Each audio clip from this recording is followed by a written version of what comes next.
เฮาตั้งหลายขอกราบไหว้สาบุญญาปารมีธรรมท่านครูท่านอาจารย์ท่านพระครูอภิวัฒนวิกรมรองเจ้าคณะอำเภอดอยหล่อผู้อำนวยการสถานีวิทยุมวลชนคลื่นสีขาวเพื่อชาวประชาเจ้าอาวาสวัดปากตังเจริญผู้ดำเนินรายการเสียงธรรมแสงอรุณและรายการผู้จาภาษาธรรมพร้อมไปด้วยท่านครูบาอาจารย์พระสงฆ์องค์เจ้าพระมหาเถระพระเถรานุเถระพระสังฆพระสงฆ์องค์เจ้าขอกราบไหว้สาบุญญาปารมีธรรมพระเดชพระคุณหลวงพ่อสุนทรธรรมานุโยคที่ปรึกษาเจ้าคณะอำเภอดอยหล่อเจ้าอาวาสวัดพระธาตุผงขาวขอกราบไหว้สาพระเดชพระคุณหลวงพ่อสาธุกิจจานันท์เจ้าคณะอำเภอดอยหล่อเจ้าอาวาสวัดพระธาตุเจ้าดอยน้อยพร้อมไปด้วยพระสงฆ์องค์เนนทุกรูปทุกองค์ด้วยความเคารพอย่างสูงสุดยิ่งครับผมสวัสดีเจเจแล้วก็พ่อน้อยหนุ่มผาจ้อคนรูปหล่อเนอร์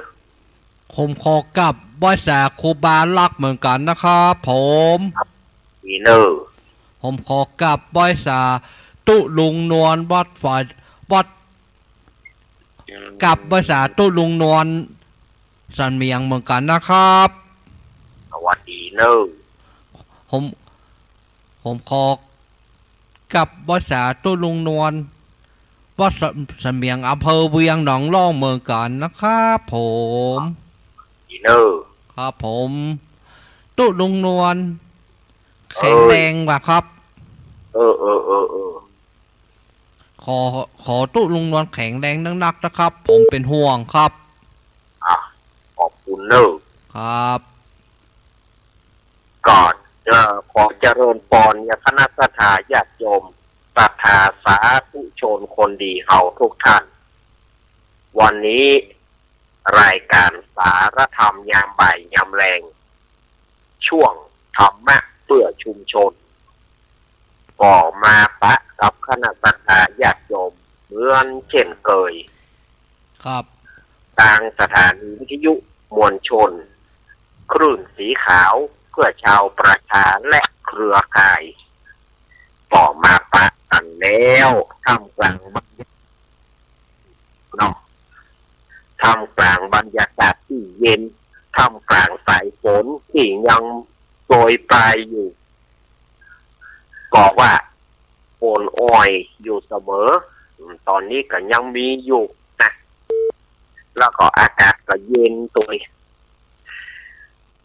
อาตมาว่ามันก็ดีไปอย่างหนึ่งนะฝนตกอีมันก็ประหยัดเขาก็บ่ได้จากกูเตือนี่ห้องอาตมาเนี่ยมันจะต้องได้ใช้ตัวแต่ว่าวันนี้นี่สบายแต่ก็ต้องเปิดพัดลมถ้าบ่เปิดพัดลมมันก็หายใจอึดอัดเหมาะแต่กูเตือนี่อาศัยเอาแต่ว่าช่วงนี้ก็ทุ่นไปจะได้เปิดก็ต้องเปิดพัดลมตัวบอกให้มันอึดอัดเนาะสถานญาติโยมรายการนี้ก็ออกอากาศตั้งแต่เวลาบ่าย3 โมงถึง5 โมงแรงโดยมีตนตัวเก้ากับผมอาตมาภาพสามเณรรักปัญโยนันท์แห่งวัดสันเมืองตำบลหนองล่องอำเภอเวียงหนองล่องจังหวัดลำพูนเป็นผู้รับผิดชอบดำเนินรายการตั้งสถานีวิทยุคลื่นพระพุทธศาสนาการศึกษาและวัฒนธรรม 104.50 วัด ปายหินตำบลสุเทพอำเภอเมืองจังหวัดเชียงใหม่โดยเมตตาธรรมของท่านอาจารย์ท่านพระครูสมุวิสุวัฒน์วรกิจโจสถานีวิทยุวัดพระบาทอุดมน้ำบ่อสาวา 100.25 เมกะเฮิรตซ์อำเภอฝางจังหวัดเชียงใหม่โดยเมตตาธรรมของพระเดชพระคุณหลวงพ่อสุกิตานุรักษ์ด็อกเตอร์ท่านอาจารย์จำเริญโชติธรรมโมสถานีวิทยุห้วยตองสักเรดิโอ 98.75 เมกะเฮิรตซ์ตั้งอยู่วัดห้วยตองสักตำบลขวงเปาอำเภอจอมทองจังหวัดเชียงใหม่โดยเมตตาธรรมของหลวงพ่อวาปีวรมานิชท่านอาจารย์ภวริศชัยวังโสสถานีวิทยุมนเสียงธรรม 106.25 เมกะเฮิรตซ์ตั้งอยู่วัดบุพารามตำบลจ้างเคิ่งอำเภอแม่แจ่มจังหวัดเชียงใหม่โดยเมตตาธรรมของพระเดชพระคุณหลวงพ่อมงคลวิจิตรเจ้าคณะอำเภอแม่แจ่มและท่านปลัดอุทัยทั้งสองท่านสองอุทัยสถานีวิทยุแม่วางเรดิโอสถานีวิทยุศรีปันเงินเรดิโออำเภอสันปะตองสถานีวิทยุบ้านแป้นเรดิโอบ้านแป้นอำเภอเมืองจังหวัดลำพูนสถานีวิทยุวิทยาลัยสงฆ์นครลำปาง 106.50 เมกะเฮิรตซ์วัดบุญญาภาสวิหารโดยคุณโยมพ่อครูดร.จิรศักดิ์ปันลำสถานีวิทยุลำปางสตาร์ 101.25 เมกะเฮิรตซ์ของคุณโยมดรุณีนี้ก็คือรายชื่อรายนามสถานีวิทยุที่ออกอากาศสู่สถานีสู่วิทยุของสถาญาติโยมก่อหัวใจอยู่ที่วัดปากกลางเจริญเนิศสถาญาติโยมหัวใจหรือว่าหัวใจของสถานีวิทยุก็มาออกที่วัดปากกลางเจริญแล้วก็ออกอากาศไปตามสถานีวิทยุต่างๆที่อาตมาได้ประกาศรายชื่อรายนามของสถานีวิทยุต่างๆไปแล้วหรือผู้ใดใครฟังทางอินเทอร์เน็ตอยู่ไกลวิทยุไปบ่ถึงญาติโยมที่วิทยุไปบ่ถึงก็เข้าเว็บไซต์เอาสำหรับท่านที่มีโทรศัพท์แบบสัมผัสโทรศัพท์เกียร์นั่นนะโทรศัพท์สมาร์ทโฟนน่ะญาติโยมก็ฟังทางอินเทอร์เน็ตเข้าเว็บไซต์เอา www.doilawradio.com www.doilawradio.com อันนี้ก็จะได้ญาติโยมจะฟังได้อยู่ที่ไหนจุดไหนตั้งใดก็ฟังได้อยู่เกี่ยวต่างประเทศพวกก็ฟังได้เรียกว่า Go Inter ทั่วโลกทั่วโลกเขาอันนี้ญาติโยมจะอยู่จุดไหนตั้งใดบอกว่ากันบ่ต้องไปบ่ต้องไปเสาะหาวิทยุฟังทางอินเทอร์เน็ตเอาญาติโยมที่อันนี้อาตมาจะบอกไว้ถ้าญาติโยมมีโทรศัพท์แบบสมาร์ทโฟนโทรศัพท์สัมผัสเนี่ยญาติโยมก็ติดต่อขอละออนแปลงเน็ตไว้เลยขอละออนเข้าเน็ตไว้เลยเข้าเน็ตเพื่อว่าเกิดว่าวิทยุมันอุบัติเหตุขึ้นมาสมมติว่าวิทยุมันอุบัติเหตุขึ้นมาวิทยุมันเกิดบาดังขึ้นมาสถานีใดสถานีหนึ่งบาดังขึ้นมาโยมก็เข้าเว็บไซต์ที่อาตมาเนี่ยเข้าเว็บไซต์ที่อาตมาว่านี่นะ www.doilawradio.com แต่อันนะ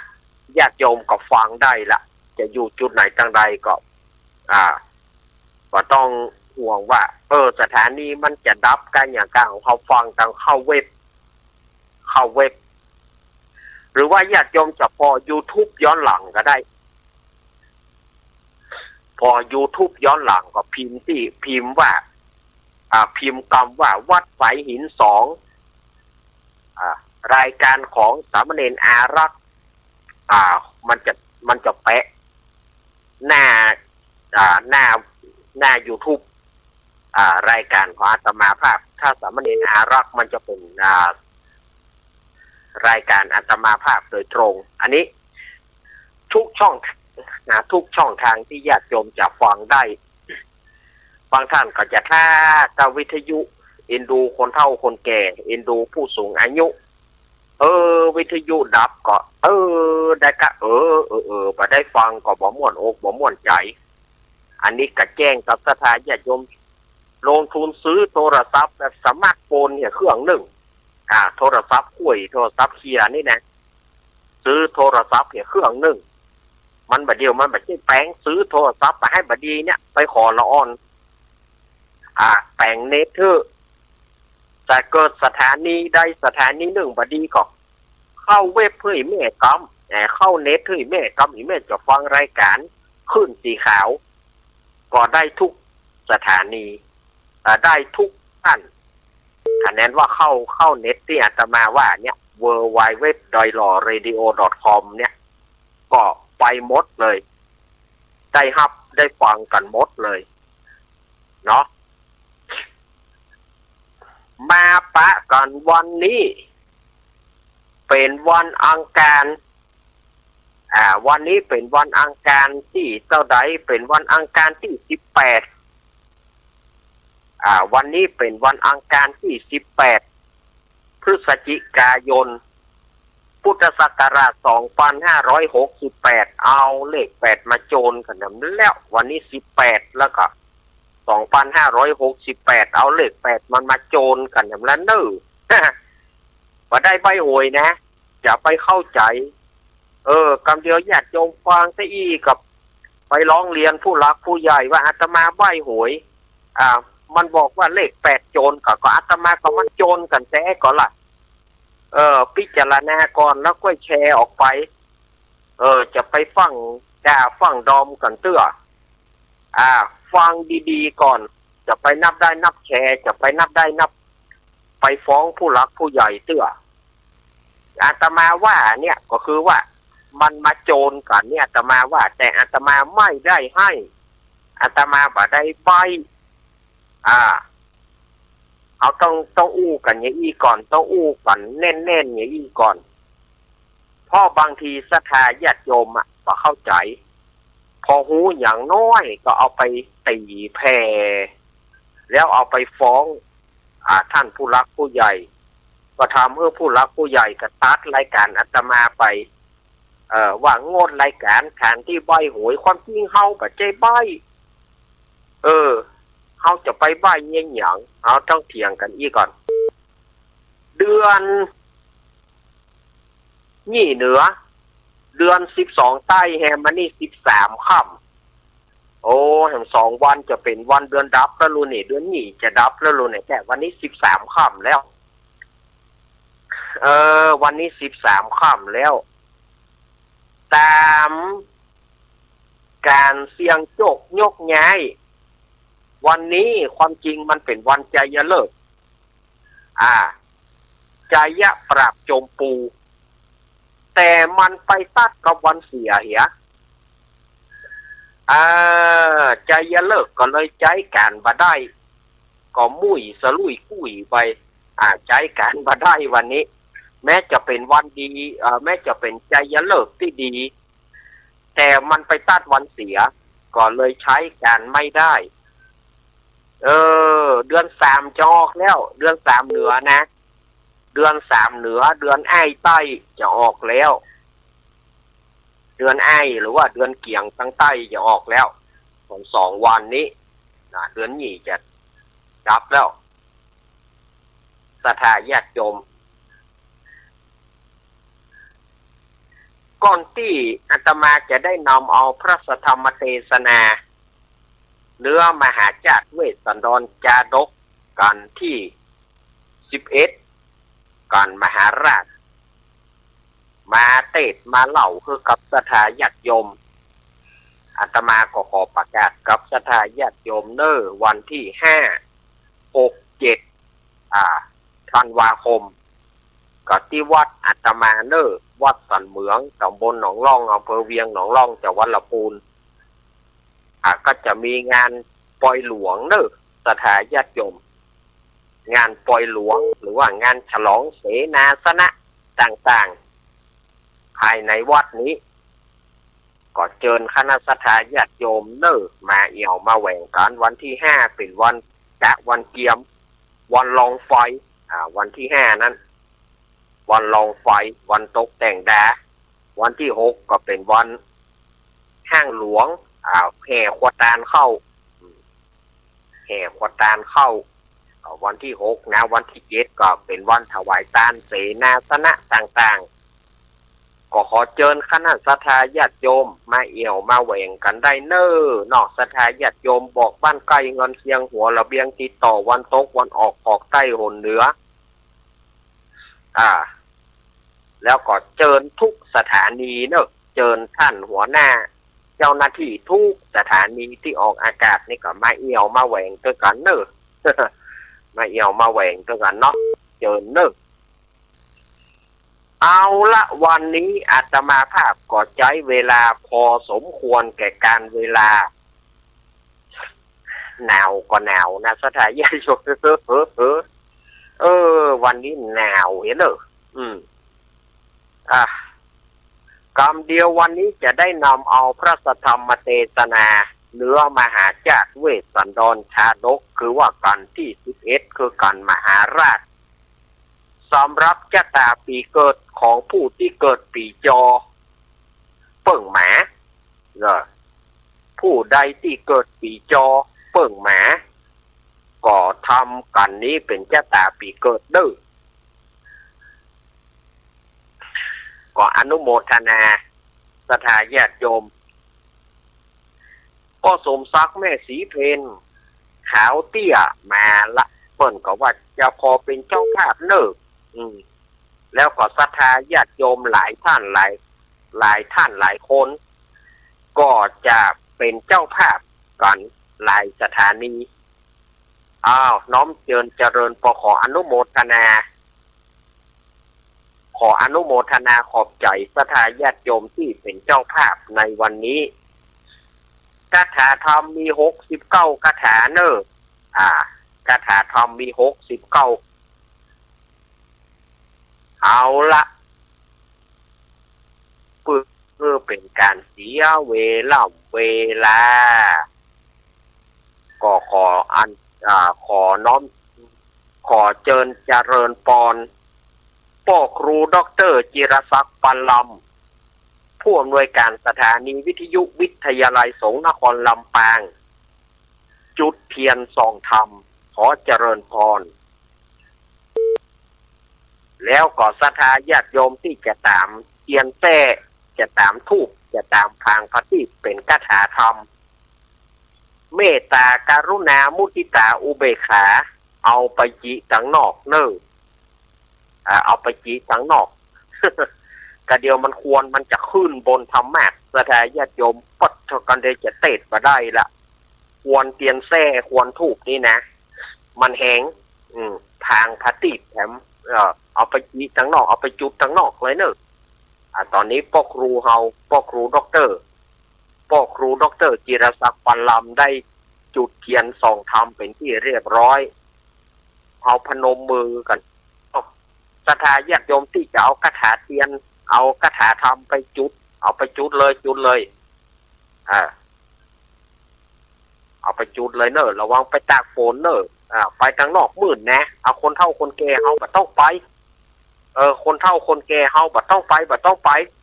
คนเฒ่าคนแก่เฮาเอาปากเพิ่นไปเอาปากเพิ่นไปมันไปยากเอากอกเตียนน่ะปากเพิ่นไปแล้วไปผลดเจิดจัดก็มาเป็นโตดเป็นตามาเจ็บอย่าบ่ได้น่ะเนาะโอ้ อ้าวท่านเมื่อจุดกระถาดทำแล้วก็มานั่งที่ไผ่ที่มันเนื้อแล้วไปปัดเก้าอี้เปิ้นเห็นหรอกไปไปเก้าอี้เปิ้นเห็นหรอกเก้าอี้ตัวมีไหนจำไว้ เก้าอี้ตัวมีไหนจำไว้แล้วไปไปของเปิ้นไปนั่งลู่นั่งของเปิ้นเห็นหรอเนาะขึ้นนั่งที่ให้เรียบร้อยเดี๋ยวจะเตะทำแล้ว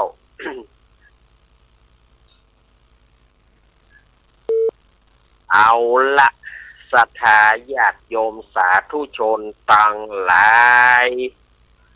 มาเลี้ยวเนอเอามานั่งที่เรียบร้อยเนาะเอาละวันนี้อาตมาภาพจะได้เตะน้ำเตะธรรมคือกับศรัทธาญาติโยมเนอตั้งจิตตั้งใจฟังธรรมอาตมาจะเตะแล้วก็เล่าให้ศรัทธาญาติโยมได้ฟังนะวันนี้เสียงคนอู้ก็ยังว่านะหูดังหายใจได้ผักเดียวเนอะศรัทธาญาติโยมหูดังหายใจได้ผักเดียวเนอะศรัทธาญาติโยมเฮ้ยนักแก่พ่องแน่กับอากาศมันเปลี่ยนความกดอากาศต่ำนะเรามัดระวังกันพ่องเนอะเทศธรรมกับอาจารย์จะเย็นๆนะเนาะศรัทธาญาติโยมจะไปใจฮ้อนกันคำเดียวก่อนนะตั้งรักตั้งแหล่งมันดีๆก่อนบ่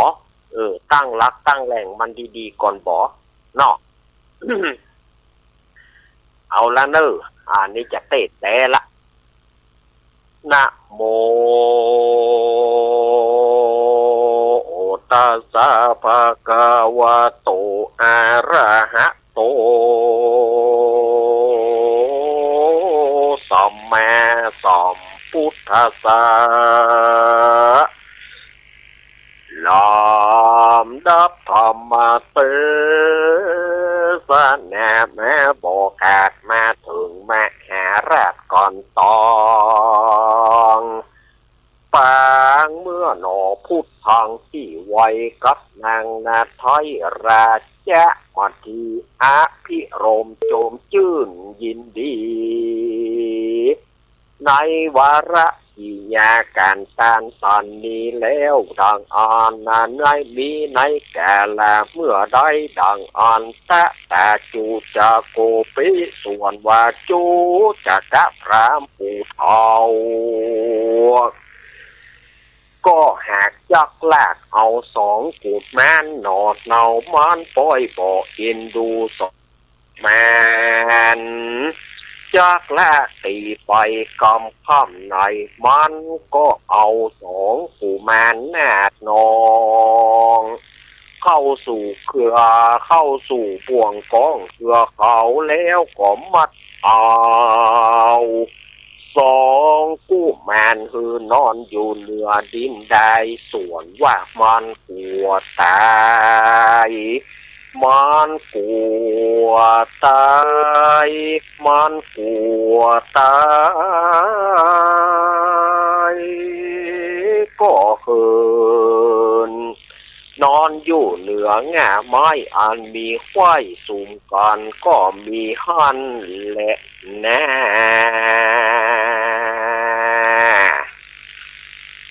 เอาละเนาะศรัทธาญาติโยมสาธุชนทั้งหลายอาตมาภาพก็จะได้มาเล่าธรรมสู่ศรัทธาญาติโยมทั้งหลายแล้วในธรรมกันสักบันที่อาตมาเล่าไปวันนั้นก็คือว่าพญาอินทราได้แปลงกายเป็นพราหมณ์ชื่อว่าสักพราหมณ์มาขอนางมัททีพระเวสสันตรสีก็หาคือตาลไปพญาอินก็เลยบอกว่าเฮาบ่ใช่พราหมณ์เนอเฮาเป็นอินทรามาขอนางมัททีถ้าว่าเฮาท่านฮื้อตาลนางมัททีแก่เฮาแล้วก็ขอจะไปฮื้อนางมัททีเป็นตาลแก่ไผ่แถมถ้าบ่อันพระฤาษี จะบ่มีโยมอุปถัมภ์อุปถากบ่มีไผหาลูกไม้หัวมันบ่มีไผซักน้ำฉันน้ำใจก็บ่ควรให้ตานแก่ไผละเน้อท่านตานแก่เฮาแล้ว แล้วก็พญาอินทร์ก็ปอน8ประการเพื่อแก่พระเวสสันตรสีก็นางมาทีวันนั้นทำมันก็จบได้เนาะวันนี้ก็จะมาต่อกันในธรรมกันมหาราชเนอธรรมกันมหาราชก็มาถึงที่ว่าพระเวสสันตรสีก็นางมาทีหลังจากที่อินตาสักกพรามสยองขึ้นบนอากาศแล้วก็อภิรมย์โจมชื่นในเจตนาตานซึ่งกันไปมาอย่างนั้นย้อนไปถึงพราหมณ์ชูชกก็ลากบุกตีสองกุมารไปตามป่าไม้นะการข้ามไหนมันก็เอาสองกุมารเข้าสู่บ่วงกองเขือเขามัดไว้เพื่อนอนอยู่เหนือดินมันกลัวตายขึ้นไปนอนเหนือง่าไม้ขึ้นไปนอนบนก่อไม้ปุ่นบนต้นไม้บนง่าไม้ปุ่นยามนั้นก็มีเทวบุตรตนหนึ่งเนรมิตเป็นพระเวสสันตรสีนางเทวดาตนหนึ่งเนรมิตเป็นนางมาทีก็เข้ามาโปดปล่อยสองกุมารเอาเฮือนอนเหนืออาสนะอันอ่อนนุ่มเพื่อกินข้าวติบน้ำติบนวดเฟ้นที่ปูพรามบุกตีเอายาเข้าใส่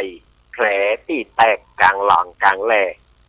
นวดฝ่าเท้าฝ่าตีนที่พรามลากไป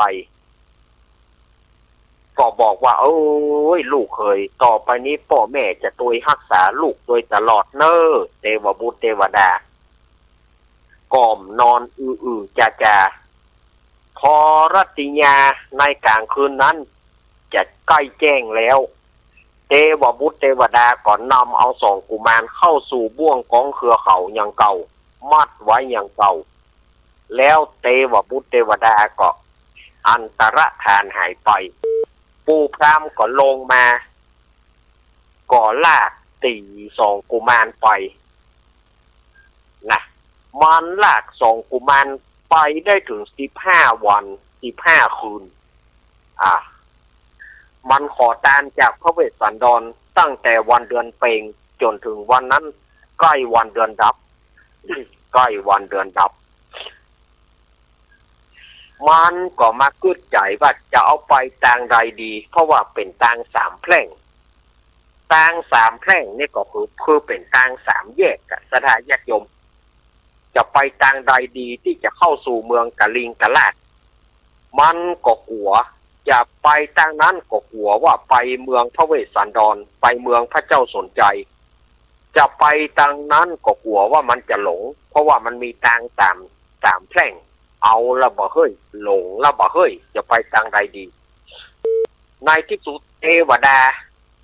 ก็บันดาลหัวใจให้มันลากสองกุมาร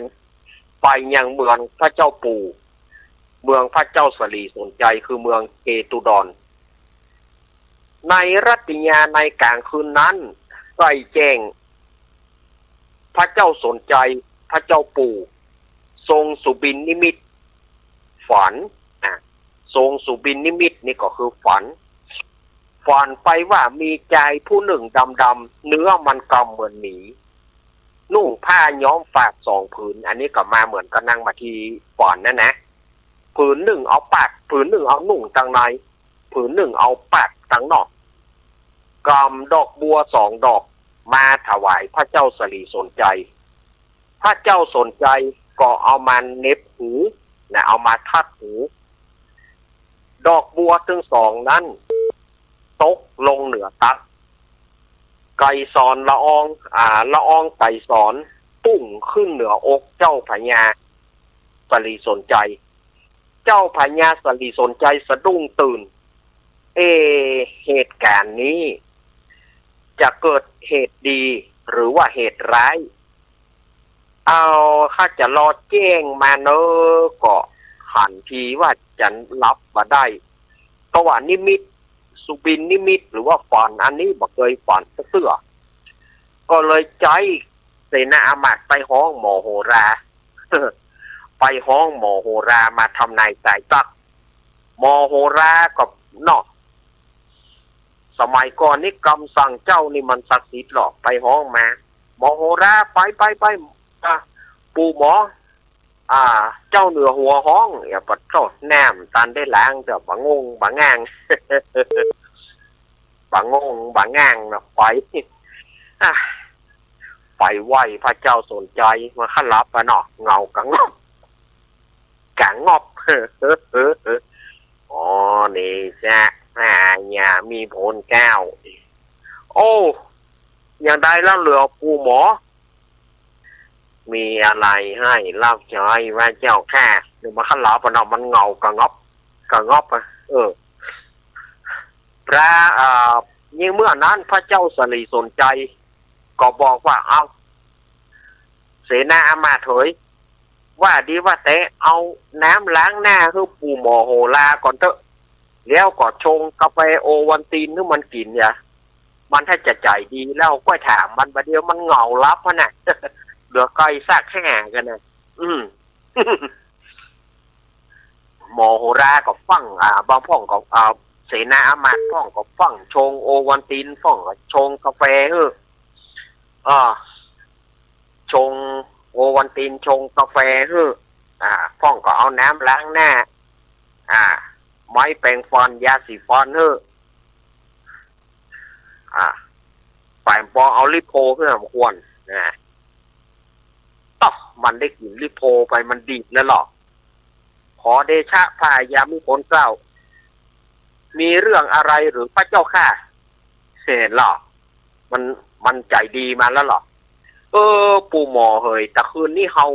เมื่อตะกี้เนี่ยประมาณเที่ยงคืนนี่นะเขาฝันว่ามีพ่อใจคนหนึ่งเอาดอกบัวมาให้เขา2 ดอก เขาเอามาทัดหูเขาปรากฏว่าดอกบัวนั้นตกเหนือตักเขา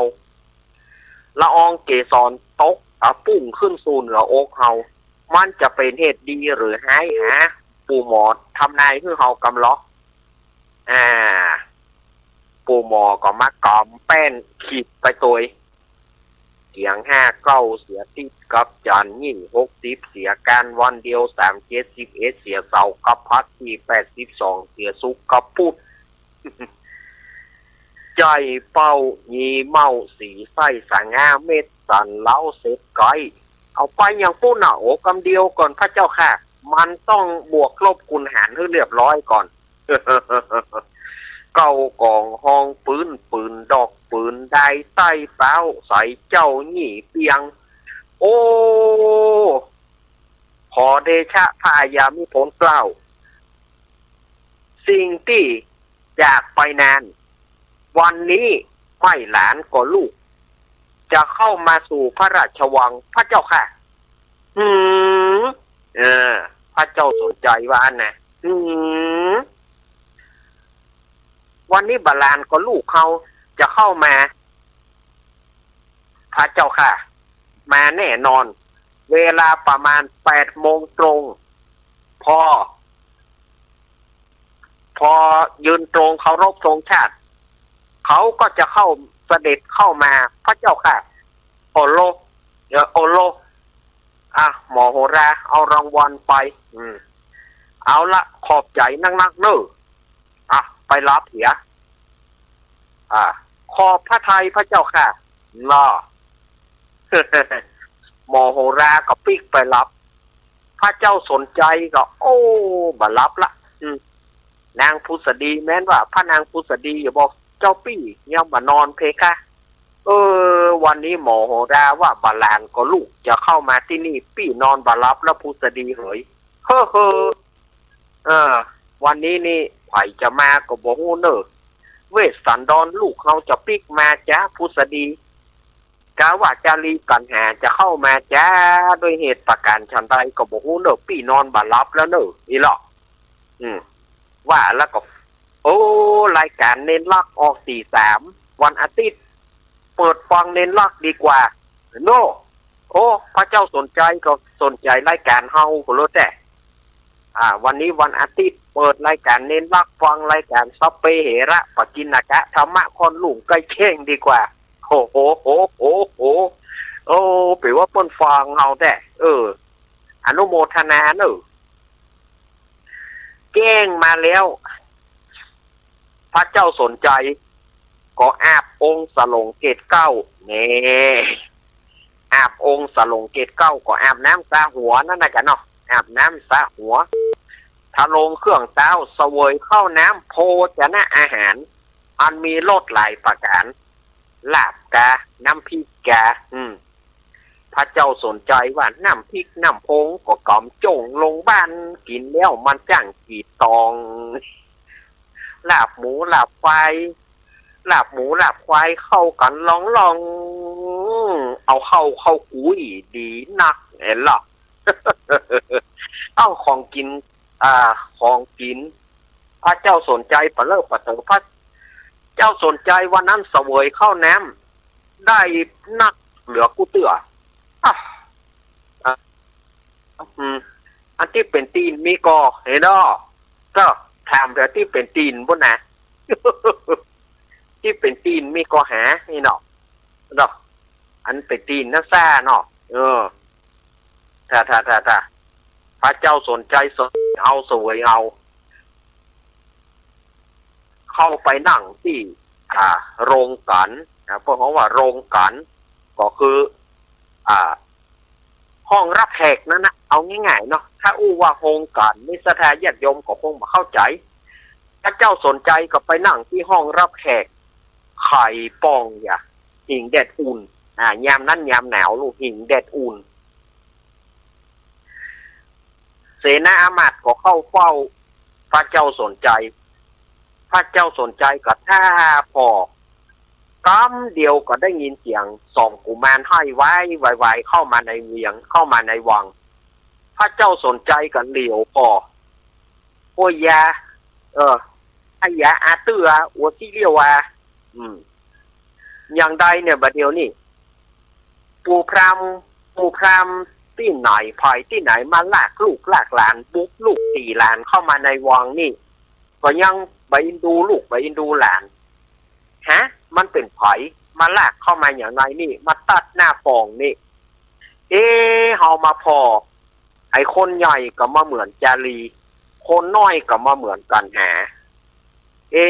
อะไรกันนี่ฝันที่เป็นจริงหรือพระเจ้าสนใจก็เลยฮื้อเสนาอามาตย์ฮื้อทหารไปยับเอาตึงปู่พรามสองกุมารเข้ามาเฝ้าหมู่ทหารก็ไปยับเอาปู่พรามชูชกกับสองกุมารเมื่อสองกุมารได้หันก็พระเจ้าปู่เอ้าจารีหรือลูกกันหาหรือลูกโอ้ยยาปู่ฝันนี่มันเป็นอย่างอี้หมอโหรามันอู้ถูกแต่รู้นี่ไปยังไงมายังไงเนี่ยเจ้าจารีน้องกันหามาหาปู่เร็วตอนนี้ข้าแต่พระเจ้าปู่เสด็จปู่เป็นเจ้าว่าเดี๋ยวนี้ข้าเป็นข้าของปู่พรามว่าสามารถจะไปหาเสด็จปู่เสด็จย่าได้ถ้าบ่ได้ทายตัวข้าก็บ่ได้เป็นไทยแล้วก็บ่ได้เข้าหาเสด็จปู่เสด็จย่าอ้าวจารีกันหาเรื่องมันมาอย่างใดมาไปอย่างใดมาอย่างใดปู่พรามมึงไปได้หลานกูลูกแต่ไหนมาปู่พรามชูชกก็กลัวสั่นยงขอเดชะพระอาญามิพ้นเกล้าอ่านว่าสองกุมารนี้นะคือกันหาและชาลีโตนพระฤาษีเวสสันดรเพื่อตานแก่ข้าไปขอที่เขาวงกฏพระเวสสันตรสีฮื้อตานแก่ข้ามาเมื่อวันเดือนเพ็ญจนมาถึงวันนี้ข้าพระเจ้าหลงทางข้าพระเจ้าเลยลวดเข้ามาในวังของพระองค์พระเจ้าค่ะอ้าวอย่างนั้นเหรอเนี่ยพระเจ้าสนใจว่าอย่างนั้นเหรอจ จริงหรือจารีกันหาจริงพระเจ้าค่ะเสด็จปู่เจ้าจารีจ้างอู้หน่อยนางกันหาได้กระห้อยจริงพระเจ้าค่ะเสด็จปู่เสด็จป่อฮือตาลฮือตาลหลานกับน้องกันหาแก่พรามครูโชคไป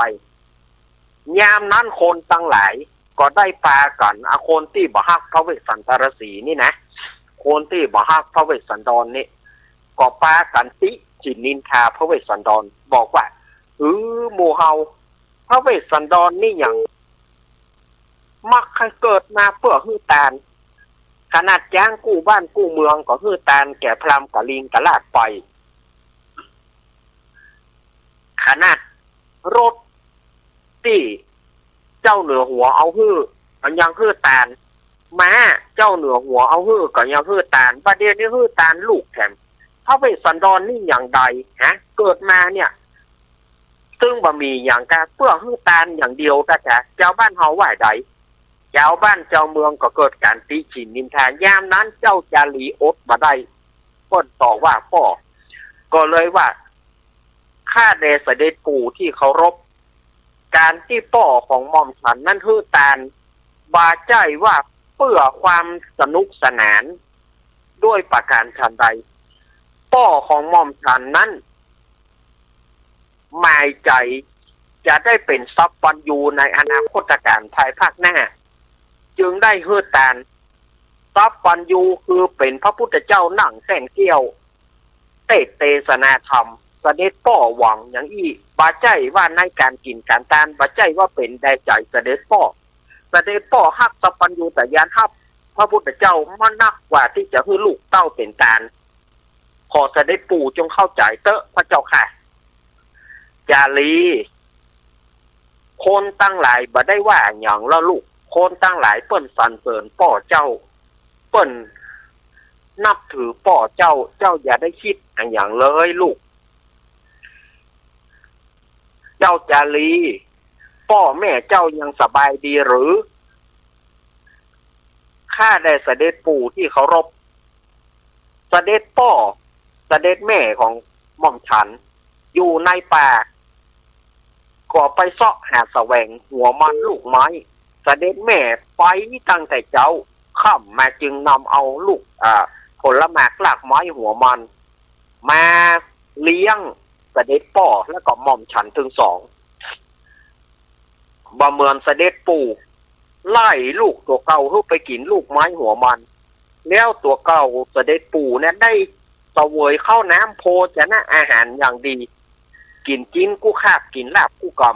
ำป้อบ่เอ็นดูลูกตัวเก่าเนาะเสด็จปู่อย่างใจให้ใจดำอย่างอี้เจ้าจารีเหยเจ้าอย่าไปว่าปู่อย่างอั้นปู่ผิดไปแล้วปู่ขอโทษ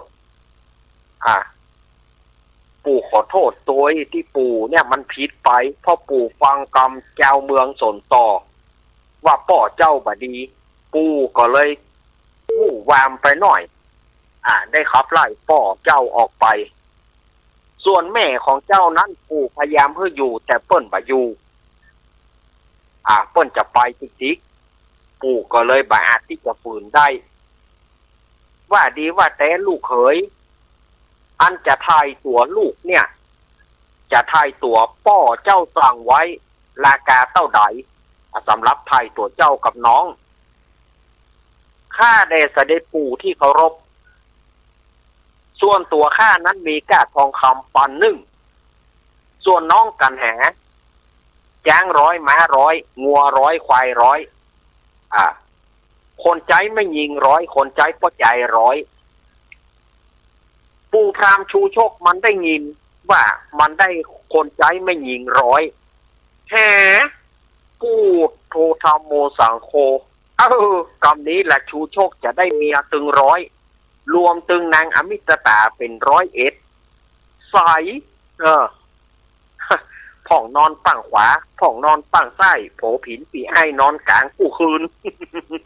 มันอุ่นใจจะเอาคนใจมันมาเป็นเมียตึงมดตึง100นั่นน่ะดู รวมนางอมิตตาเป็น101สายนี่หรอกยามนั้นพระเจ้าสนใจก็คือไทยเอาคือเสนาอามาตย์ไปจัดแจงไทยเอาตัวเจ้าจารีน้องกันหาแล้วก็อาบน้ำมูรธาพิเศษอาบน้ำมูรธาพิเศษ16ไหอาบน้ำเพื่อเจ้าสองกุมารไทยตัวกำลังกอบตึงปู่ตึงหย่าลู่กันลานค่าเนี่ยพระเจ้าสนใจกับลานค่านางผู้สดีกับลานลานค่าลานค่าใครอย่าแตะเนี่ยโอ้ลานค่านะผู้สดีลานสูงยังไล่หลานออกไปเพราะข้ามาได้ไล่หลานข้าไล่ลูกไล่ลูกก็ยังได้เกียดตัวกินไข่กินเกียดปลาไหลกินน้ำแข็งมาได้ปู่กับย่าลู่กันเนาะเสด็จปู่ก็เสด็จย่าลู่กันลานข้านะก็ลานข้านะอันเอาคนละคนนะสู่เอาจารีข้าเอากันหาอุ้มกัน อันนี้ก็ตายถามสารทุกสุขดิบว่าไปอยู่ในป่าเนี่ยเป็นอย่าได้พ่องผีป่าซาตานเนี่ยมาหลอกก็บ่มีเสด็จปู่บ่มีเจ้าจารีจังอู้เนาะบ่มีเสด็จปู่บ่มีผีหาซาตานเนี่ยก็ยังอยู่ปุ้นม่วนอกม่วนใจแจ้งมาเสด็จแม่ก็ไปหาผลหมากลากไม้ไปหาหัวมอนเสด็จพ่อก็นั่งภาวนาปุจจาไฟเอ็นดูเสด็จแม่ก็จบพ่อผอมเอ็นดูเสด็จพ่อจบพ่อผอมพ่อกินลูกไม้หัวมันบ่เหมือนเสด็จปู่พอละลงพุงโปรดเขาขี้ปู่มีเป็นมีเป็น5 กิโลพุ่นอีป่อนี่ผอมกองดองมาได้กินดีจารีเฮ้ยจะไปว่าปู่อย่างนั้นเอาละประเด็นนี้ปู่ก็ได้ถ่ายเจ้าเขาทั้งสองละขอให้เจ้าเขาทั้งสองไปตัวหาป่อเจ้ามาไปตัวป่อเจ้าให้ปิกคืนมาสู่นิเสด็จนิวัตสู่พระนครป่อปู่จะอภิเษกเพื่อเป็นเจ้าเมืองศรีวิราชเสวยเมืองเชตุดรแถมรอบ1เพื่อเจ้าทั้งสองไปนำลิพล12อโศเพณีปากันไปฮับเอาป่อเจ้าไปข้าเดชเสด็จปู่ที่เคารพเสด็จปู่เป็นคนไล่เสด็จป่อเสด็จปู่ต้องไปเอาเสด็จป่อปี้คืนมาปาใจเป็นโครงการอย่างของม่อมฉันแน่น้องกันหาเสด็จปู่เป็นคนไล่เสด็จปู่ต้องไปตัวเอาเสด็จป่อมาปาใจว่าเสด็จปู่เป็นคนไล่แล้วเฮือข้าเป็นลูกไปเอาเสด็จป่อเสด็จแม่มามันเป็นการประถูกประควรเสด็จปู่ต้องไปตัวเอากูอีกแล้วเหรอ พระเจ้าสนใจว่ากูอีกแล้วเหรอเอาก็แม่นะกะไปไล่ก็คนนั้นต้องไปตัวตายแล้วกูโอ้ยตายแล้วคงไม่แคล้วก็ตายแล้วสิเรา พระเจ้าสนใจว่าโอ้จะเป็นจะต้องปูไปตัวหากับประเด็นเนี่ยอ้าวไผไปต้นเหตุไผไล่ลูกหนีเมื่อคนใดไล่ลูกหนีเสด็จปู่ไล่ลูกตัวเก้าหนีเสด็จปู่ต้องไปตัวเอาไม่พ้นอีกแล้วเนาะเราก็เอาจัดเสนา4 หมู่เสนาจังจัง7,000 ตัวม้า7,000 ตัวรถ7,000 กันอันรถที่เก่าจะไปเอารถใหม่ๆไปครับส่วนว่าน้ำมันบ่อั้นพระเจ้าสนใจบอกน้ำมันบ่อั้นรถ7,000 กันเสนาเดินหรือว่าเสนาเตียวเนี่ย7,000 คนไปเสนาอามาตีกองห้องเปล่ากระจองงองเจ้าข้าเอ้ยไปเลยยามนั้นคนตั้งหลายก็ฟังจัดอย่างแต่งดากันแล้วกับกำนันเพื่อจะไปฮับพระเวสสันตรสีจะไปฮับพระเวสสันตรสีที่นี้ ใกล้เลิกวันนั้นจะออกไปลอมปอมอ่ะหมู่อันคนใจไม่ยิงเหล่านั้นนะฆ่าใจไม่ยิงเหล่านั้นที่คนฆ่าคือปู่พามนั่นนะปู่พามมันยอมเป็นเมียมดหล่อหมายใจจะไปเอาไปเป็นเมียมดเขาก็อย่างใดประหยัดจะไปตัวปู่พามเขาก็เลยเสแสร้งนะเขาก็เลยเสแสร้งเอาอาหารที่มันกินเอาอาหารที่พรามตูโตกินมีตังจิ้นจี่ป่าเผาป่าปิ้งป่าส้มป่าทูป่าบ่วงป่าอย่างต่างๆสะปะว่าป่าสะปะว่ากินเขาเอาป้อนให้ปู่พามถ้ามากินของข้าถ้ามากินอันเขาก็ว่ามันเนาะไอ้พรามไอ้พรามจ๋าหยอถ้ามากินของน้องบอกปล่อยตัวนะจ๊ะจ๋ากินของคนนั้นไปกินของอีน้องนั้นมากินของน้องแกน้องบอกไปตัวไอ้นะจ๋ากดเขาเอาเลยเนาะเขาเอาคือมันกินติ๊กหลับกาซากาลูกาเนาะโอ้ตึงแกงตึงลาบเขาคือมันกินนะข้าวหนมต่างๆของหวานของข้าวเขาคือมันกินติ๊กก็เอาป้อนมันพอโคนตึงร้อยสถานญาติโยมป่ะค่าใจตึงร้อยเอาคือมันกินนี่เนาะมันก็โลหักโอ้เมียพี่นั่นหรอโอ้มากินของน้องแกจ่อได้จ้าน่ะมันก็กินน่ะมันกลัวเปิ้นไปอยู่จนมันก็กินเอาผลละหมากหลากไม้อันใดตามก้อนตามอยากมันกินทั้งนั้นกินทุกอย่างที่ขวางหน้าสั่งมาแล้วจำต้องกินวันนี้ข้ากินเองจ่ายวันต่อไปเองจ่ายข้ากินโอ้ เอากระถูกแล้วเหรอวันนี้ข้ากินเองจ่ายวันต่อไปเองจ่ายข้ากินกระถูกกันแล้วเหรอโปรดโถเขาก็เอายัดมันกินบะตานน่ะเอามือเข้ายูตัวเองก่อนมันเคี้ยวบะได้เคี้ยวมันบะหมี่กินสะปะสะปานกินจนว่าตึงบ่าเป้าบ่าตานกล้วยขาว5 หวีดุกสถานญาติโยมว่ะกล้วยขาว5 หวีกล้วยน้ำว้า5 หวีกล้วยใต้นะกล้วยใต้5 หวีบ่าเป้า5 หน่วยดุกบานัดแถม5 หน่วยบานูนนี่มันหวานดีพอกิน10 หน่วยปุ๊บทำโมสังโคมันบาตายก็คือมันหูไปกันเนาะลูกเป้าลูกตาลผลละหมากหลากไม้เรียกว่ากินทุกอย่างที่ขวางหน้าสั่งมาแล้วเป็นได้กินวันนี้ข้ากินเองจ่ายวันต่อไปเองจ่ายข้ากินมันกินติ๊กไปบ่พอเขาเอาน้ำสาคือมันกินเสี่ยงแถม5 หม้อสถานญาติโยมน้ำสานี่นะที่ป่นต้มเหล้าน้ำสานั่นนะมันกินหีบกินโยกดำเลยเสี่ยง5 หม้อทำโมสังโคกินไปกินบอดอันล้ำเหลือเอาเข้ามันกินไปติ๊กกินไปติ๊กลืนบะตานเอามือเข้าหยูเอาเข้าไฟท้องมันไหม้บะตานกัดมันกัดเอาล่ะหายใจสู้ตาเนาะมันทางกินบ่พอประมาณนี้เขาก็จะให้มันลงเอาน้ำให้กินแถมมันกินน้ำเสี่ยงแถม5 บอกคอกมันกินน้ำเสี่ยงแถม5 บอกคอกปลายแถม2 หม้อน้ำเขานี่นะโดยยังมีปลายอยู่นะปลายแถม2 หม้อเอาแล้วมันหวานจะนี่เนาะต้องให้เหลือเก่าโปรดตรงมันก็ต้องมันก่อยโอโลมู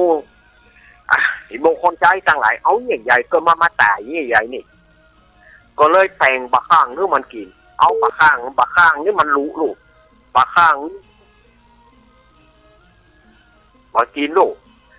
มันใส่เข้าไปบะข้างนี่ปกติกินนั่นมันจะรู้บะข้างเขาปวกหัดกันนี่นะมันเป็นยาลุต้องยาถ่ายลูก เขาก็เอาปวกหาดพ่อง เอาบะข้างพ่องคือมันจริงซ้อมว่าให้เหลือเก่ารู้ก็บ่รู้สุมาญาติโยมโต๊ดก็บ่โต๊ดก็บ่แหวก็บ่แหว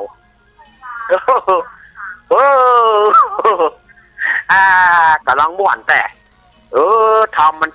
เวลาหมดอย่าก่อนกำเดียวอย่ากำเดียวกันเดียวก็มาเล่าต่อกันเนาะวันนี้พ่ออาจารย์เมื่อใดจะมีละครเพลงเย็นก่อนรอสักว่างกันเนาะรอสักว่างก่อนเวลาหมดอย่าก่อนเดี๋ยวสถานีต่างๆเข้าแผ่นสปอร์ตเปลี่ยนสปอร์ตแล้วก็อาตมาภาพก็จะไปชันน้ำชันท่าเข้าห้องน้ำห้องท่าเอาเจิญคณะสัตยาติโยมไปเข้าห้องน้ำห้องท่าได้บางพ่องก็ตักตุ่มพักเพชรแล้วเนาะพ่องก็ให้เข้าห้องน้ำปล่อยแถวไปได้อาตมาก็พักก่อนเนอะเจริญปอนก่อนเนอะลาทีไม่ใช่ลาก่อนเดี๋ยวก็ปากกันใหม่เนอะ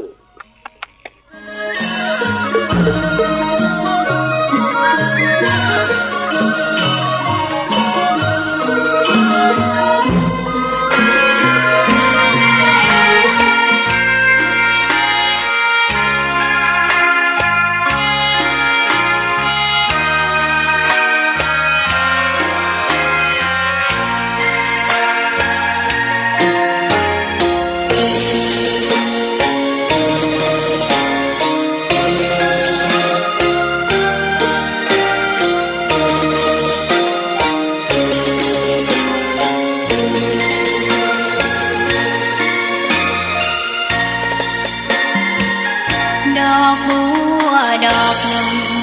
ตึงใจไว้เพื่อบูชาแด่องค์พระศาสดาสัมมาสัมพุทธเจ้ามีความงามเงียบไม่เปรียบเทียบเขาเทียบเราใครมองไม่งามช่างเขาแต่เจ้าก็คือดอกบัวด้วยความสัตย์ซื่อยึดถือความดีเป็นหลักใครรักไม่รักก็ไม่จมปลักมองมัวเมื่อโผล่พ้นน้ำก็เห็นความงามในตัวไม่ยึดติดในตมชั่วขอเป็นดอกบัวดอกดีใครไม่มองว่าบัวงามเด่นแต่บัวก็เป็นดอกบัวทุกวันอย่างนี้ไม่อยากเด่นดังแต่มุ่งหวังในทางเด่นดีเกิดมาเพื่อสร้างบารมีถวายชีพนี้บูชาดอกบัวดอกน้อยเฝ้าคอยคนที่ใจบุญมาโอบเอื้อเกื้อกูลรู้ค่าของบุญเก็บบัวขึ้นมาเพื่อสร้างความดีและสร้างบารมีดังว่าใช้ดอกบัวนี้บูชาพระสัมมาสัมพุทธพระองค์ เห็นหนึ่งเปิดสายนิ่ของครูบาลักเด้อครับไปอายจ้ะก็เข้ายอมนะครับ ใครไม่มองว่าบัวงามเด่นแต่บัวก็เป็นดอกบัวทุกวันอย่างนี้ไม่อยากเด่นดังแต่มุ่งหวังในทางเด่นดีเกิดมาเพื่อสร้างบารมีถวายชีพนี้บูชาดอกบัวดอกน้อยเฝ้าคอยคนที่ใจบุญ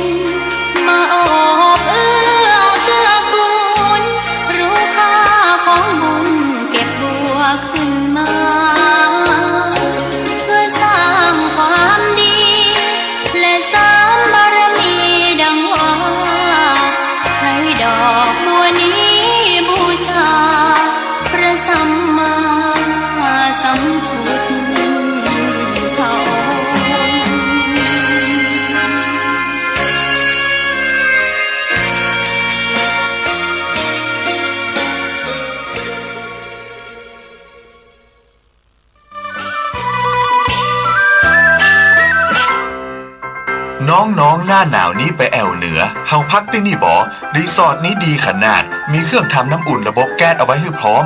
แต่ก็ต้องระวังเนอะเครื่องทำน้ำอุ่นระบบแก๊สมีคนตายมาหลายรายแล้วจะอั้นเลยกะอ้ายก็นึกภาพเอากะเปิดเครื่องทำน้ำอุ่นระบบแก๊สในห้องน้ำถ้าบ่มีพัดลมดูดอากาศการหมุนเวียนของออกซิเจนมันจะดีได้จะใดในเมื่อการเผาไหม้บ่สมบูรณ์ก็เกิดการสะสมแก๊สคาร์บอนมอนอกไซด์สูดดมเข้าไปมันจะไปจับกับเม็ดเลือดแดงและทำให้เม็ดเลือดแดงจับกับออกซิเจนได้น้อยลงเมื่อออกซิเจนเข้าไปถึงปอดก็จะย่าให้คลื่นไส้เมาหัวหายใจยากจนถึงขั้นเป็นลมแล้วก็ตายได้โดยเฉพาะคนที่มีโรคประจำตัวเช่นโรคหัวใจโรคเลือดจางหอบหืดถุงลมโป่งพองโรคความดันโลหิตสูงซึ่งจะมีโอกาสสูงกว่าคนอื่นน่ากลัวขนาดเนาะมันก็บ่ถึงขนาดนั้นถ้าหาหูวิธีคือถ้าอาบน้ำด้วยเครื่องทำน้ำอุ่นระบบแก๊สบอดี้อาบเกิน10นาทีจะต้องเปิดพัดลมระบายอากาศหรือให้อากาศถ่ายเทได้ดีอันนี้ก็จะช่วยได้นักถ้าหมู่เฮาแค่หูข้อมูลเพิ่มเติมโทรสอบถามได้ตีกลุ่มสื่อสารความเสี่ยงและพัฒนาพฤติกรรมสุขภาพสำนักงานป้องกันควบคุมโรคที่1เชียงใหม่053-140-774-6หรือสายด่วน1422จนเครียดกินเหล้าจนเครียดกินเหล้า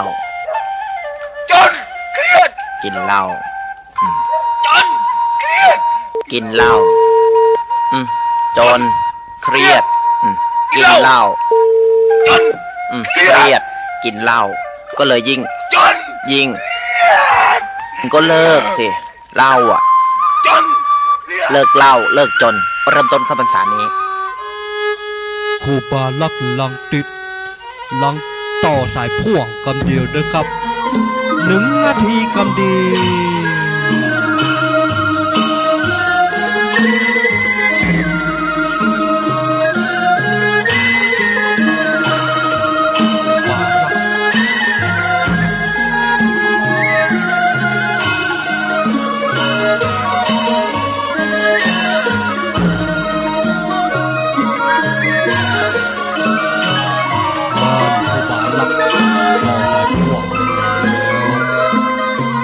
มนต์ครูบาลักได้เลยครับผมเอาแล้วศรัทธาญาติโยมสาธุชนคนดีเฮาทุกท่านมาถึงช่วงที่2ของรายการสาระธรรมยามบ่ายยามแรงช่วงธรรมะเพื่อชุมชนมาลันเนอร์ศรัทธาญาติโยมเอาศรัทธาญาติโยมที่ไปตั้งนอกต่างๆเข้ามาได้เนอะเข้ามาได้แล้วเขาจะได้มาฟังธรรมกันต่อนะเอามาแล้วแกเข้ามานั่งแล้วไปปัดเก้าอี้จำเก้าอี้ตัวเก่าก็ล่ะแล้วไปลู่ของเปิ้ลเนี่ยหรอจำเก้าอี้ตัวเก่าไว้นะจำเก้าอี้ตัวเก่าไว้นะมากันพร้อมแล้วเนาะพร้อมแล้วอาตมาก็จะเล่าธรรมต่อไปนะทำกันมหาราชกำลังม่วนเด้อศรัทธาญาติโยมทำกันมหาราชกำลังม่วนเนาะตะกี้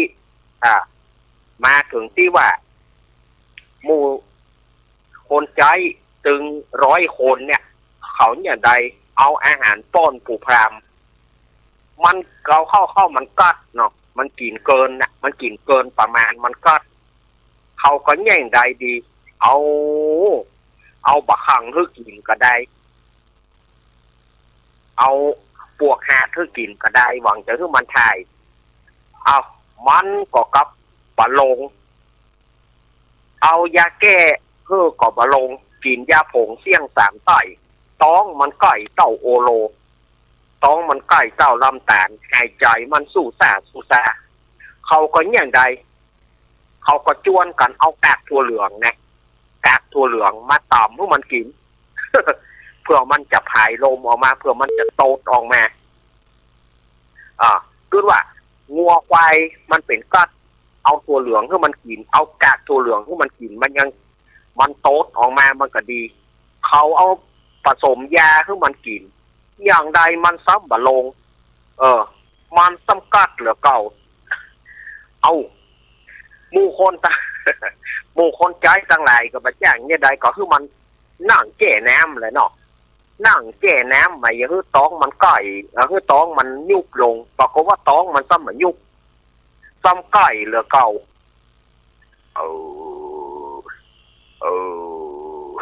ตายก็ยี่ลำเหลือเขาก็ไปหาหมอนะไปหาหมอไปซอกหาหมอมาเอามารักษาผู้พรามไปหาหมอไปจังหวัดลำปางก็บอกว่าโอ้ไปบ่ได้หนาโอ้ไปหาหมอโรงยาก็บอกว่าไม่ว่างคนไข้เต็มไปหาหมอคลินิกก็บอกว่าก็เข็มหมดไปหาหมออนามัยกำลังจะเอารถออกยางรถแตกถึง4เว้นเอาหมออนามัยเข้าไปบ่ได้เอาเนี่ยใดไปหาหมอไส้ก็ว่างาจ้างหายไปหาหมอบ้านถวายหางดงหมอบ้านถวายก็บอกว่าเขาไม่ใช่หมอเขาเป็นช่างแกะสลักเอาแล้วไปหาหมอตั้งเหนือก็บอกว่าบ่ได้ไปหาหมอใต้ก็บอกว่าไม่พรื้ไปหาหมอลาวก็บอกว่าไหวบ่ได้ดอกเนี่ยใดไปหาหมอเขมรก็ว่าเพิ่นปิดด่านเข้ามาบ่ได้เอาอย่างใดนี่ไปหาหมออิสลามก็อัสสลามุอะลัยกุมอิเมะไปหาหมอที่ไหนก็บ่อยู่กันหมอที่ไหนก็บ่ไปหมอเมืองก็บ่ได้หมอไทยก็ไม่เอาเนี่ยใดเนี่ยพวกน่ะข้ามไป12ปันนา12ปันนาก็บอกว่าไอ้ยาอาเตือไม่เอาหรอกไปหาหมอจีนก็ว่าว่าไม่มียานะไปหาหมอแขกก็ว่าทีนี้ไปไม่ได้หมอได้ก็เป็นไปบ่ได้คัดโซนก็ไปหมดที่หมอที่จะมายาปูพามบ่มีหมอมารักษามันสักคน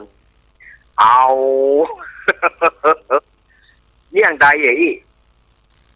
เมื่อบ่มีหมอมารักษาเขาก็เลยปิดมาต่ำยาแก้ให้แหม3 ถุงกินยาผงเสี่ยงแหม3 ต้อยกำนั้นท้องมันก็เป็นดังพันกรบุญญาจินดาท้องฉันก็ไม่รับแตกดังโพระสถาญาติโยมแตกใส่คนเฒ่าตายไป100แตกใส่ละอ่อนน้อยตายไป20แตกใส่ละหนุ่มสาวตายไป10เอาละกำนั้นต้องปู่พามแตกโกละโหนโอละมานใช่เหลือลูกโป่งแตกกันเนาะแตกดังโพระเนาะเอาตายแล้วเขาก็โกละโหนโอละมานเขาก็ไปหาพระเจ้าสนใจปู่พรามต้องแตกตายพระเจ้าค่ะมันแตกต้องแตกตายเพื่อเอาไปวันนี้เนอะจะไปเอาไว้บ่ต้องไปเอาที่เจ้ามาตรวจหยังเอาไปวันนี้เวลานี้เดี๋ยวนี้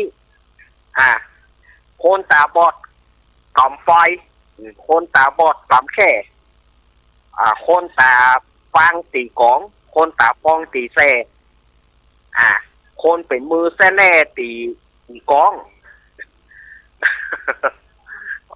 เขาเปิงใจนะเขาคือคนตาบอดกำไฟเนี่ยให้ไล่เผาหมดคือเขากำไฟเขาไล่จีหมดนายบอกว่าเขามาหาลูกนายบอกว่าไอ้จีหมดเอามันลูกอึดคำเนาะเอาไปส่งประกันตั้งค่าปู่พรามวันนี้เนอะไปบาเดียวนี้เขาก็เอาฟาดเขากรอบหน้ามันเมื่อเอาฟาดเขากรอบหน้ามันแหมปู่พรามเอาผ้าต้องมาได้ผ้าผืนเดียวเอาเขิงตั้งหัวก็วิทตั้งตีนเขิงตั้งตีนก็วิทตั้งหัว เอาโคนแหมจะแหมตั้งหัวปู่พามครบจะแหมตั้งตีนปู่พามตีนตั้ง เอาสถาญาติโยมคนเดียวนี่มายุ่งแยบอันแหมมันไปแหมปู่พามไปเอ้ยเพื่อแหมมันไปแล้วก็ไปหาที่เสียมาได้ทำไมจะเอาไปเสียเก้าเป้าก็เก้าเป้าจะเบาหวานเสียเก้าแตนก็จะบะมีหน่วยจะเอาไปเสียไปเสียเก้ากล้วยก็จะไว้กินหยวกจะเอาไปเสียบวกก็จะไว้กินป่าจะไปเสียนาเข้าก็จะบางงามจะเอาไปเสียที่น้ำก็จะแห้งเอาไปเสียที่แล้งน้ำก็จะท่วมเอาจะเอาไปเสียที่ไหนจะไปเสียหัวก็คนบะไตเอาไปเสียเล้าไก่กับบะนอนเอาไปเสียคอนก็จะไว้กินเห็ดเอาไปเสียเล้าเป็ดก็จะบอไข่เอาไปเสียเก้าไผ่ก็จะไว้กินนอไปเสียน้ำบอก็จะแห้งเอาเฮานี่อย่างมายุ่งเง่าปู่พามนี่แต่จะไปเสียที่ไหนเนี่ยประเด็นเนี่ยเอาไปเสียวันตกผีมันจะหลอกเอาไปเสียวันออกต้นก็ว่าบ่ได้เอาไปเสียตั้งใต้จะไปเอาแม่เอาไปเสียกลางนาโอ้ควายจะกินหญ้าควายจะหัว เอาไปเสียตั้งเหนือก็บ่ฮื้อเอาไปเสียป้อนหนตื้อบ้านป้อนหนตื้อจะไปขายบ้านนี่เนาะเอาไปเสียบ้านป้อนหนจอนก็บอกว่าอย่าจะไปเอามานี่เอาไปเสียไปเหี่ยวกลัวผีจะหัวผีจะมาอยู่ปรึกษาหาลือกันที่ไหนจะเอาปู่พามไปเสียว่ามีที่เสียสักทางสถานญาติโยมคนหาตายอย่างนั้นลำเหลือเกิดมาตั้งเตื้อตายบ่ได้ก็ว่ามาตุกมาเนี่ยบ่มีที่เสียจะเอาไปเสียที่ไหนจะไปเสียเก้าบงก็จะไว้กินนอหางจะไปเสียไม้แซงก็จะเอาไว้ใจซับฟาดพอมีที่เสียสักที่ผลสุดท้ายกันลงมติเอาไปเสียที่มันบดีเส้นที่ขี้แห้งเปียงกลางขาขี้กาเปียงหัวเข่าสถานญาติโยมที่นั้นแสดงว่าเป็นที่บดีที่สุดที่ขี้แห้งเปียงกลางขาขี้กาเปียงหัวเข่าเอาปู่พามไปเสียเอาปู่พามไปเสียเอาปู่พามตั้งกองฟอนแล้วบ่มีตู้เจ้าไปฝังสกุลนั่นละบ่มีตู้เจ้าไปฝังสกุลเนี่ยใดอย่างนี้ขนาดเอามาที่แห้งเปียงกลางขาที่แห้งเปียงกลางขาที่กาเปียงหัวเข่าเจ้าไปเสียมาได้ก็บ่มีตู้เจ้าไปฝังสกุลก็ยังบ่มานี่ไปฝังสกุลเนาะไปนิมนต์ตู้เจ้าวัดเมงก็บอกว่าขี้ขานโอ้ตู้เจ้าแห่ใหญ่เอาไปเสียวัดแม่นก็บอกเอาวันขอไปนิมนต์ตู้เจ้าวัดแม่นก็บอกว่าคนละภาษาเอาไปเสียล้านนาก็บอกว่ามันก่อยไปหาตู้เจ้าล้านนาก็บอกมันก่อยไปบ่ได้ไปนิมนต์ตู้เจ้าภาคใต้ไม่พรื้ไปหาตู้เจ้าที่ไหนไปหาตู้เจ้าลาวก็บอกว่าโอ้ยบ่ไปดอกไปหาตู้เจ้าบางกอกก็ว่าโอ้มันไปยากนะโยมไปหาตู้เจ้าที่ไหนก็บ่มีตู้เจ้าตนได้จะไปตู้เจ้าก็คัดข้องเกิดมาตึงเตื้อนะบ่ถ้าเกิดมาเนื้อปู่พามอันล้ำเหลือก็เกิดมาตึงทุกข์ตึงยากบ่ตู้เจ้าที่ไหนก็บ่มาฝังสกุลบ่มาเสียศพปู่พามผลสุดท้ายก็ไปได้ตู้เจ้าจีดกสุมาญาติโยมที่อาตมาว่านี่ตู้เจ้าจีดกก็คือตู้เจ้าบ่ฮู้หยังไปได้ตู้เจ้าตัวหนึ่งสายบาดก็เป็นมดตาละปัดก็เป็นเห็บหมานะตาละปัดก็เป็นเห็บเกิบก็ดีสุก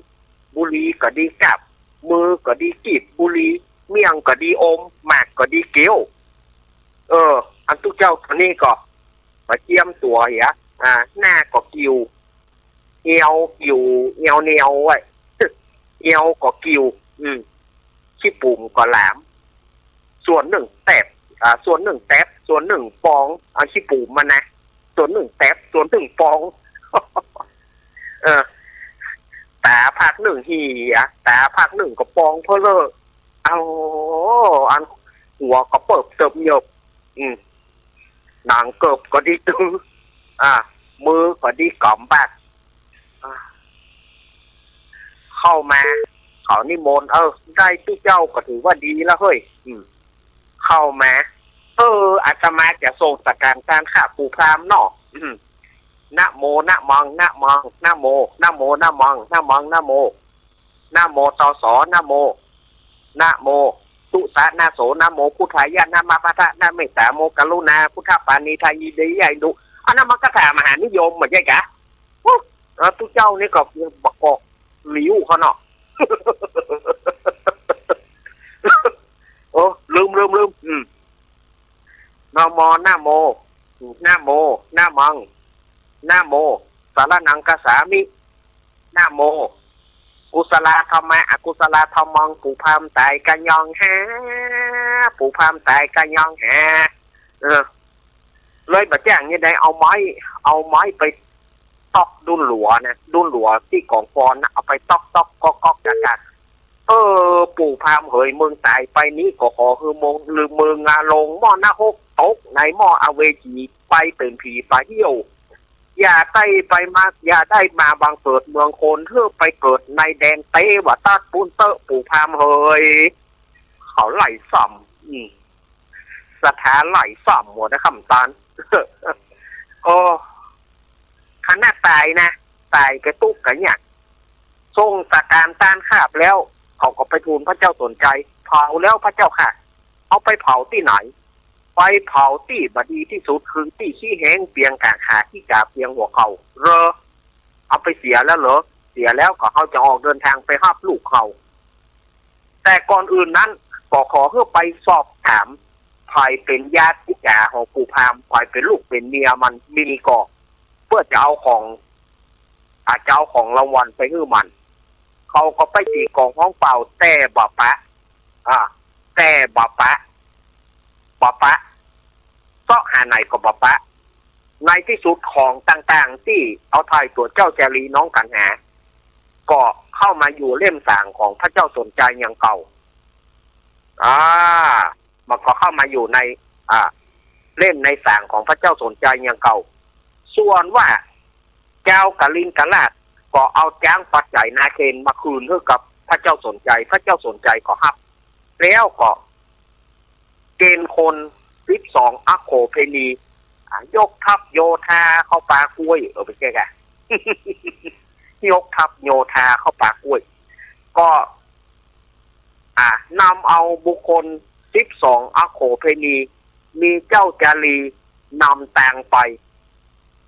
เข้าสู่ป่าหิมพานต์เพื่อจะไปโตยหาพระเวสสันตระกำนังมาทีใน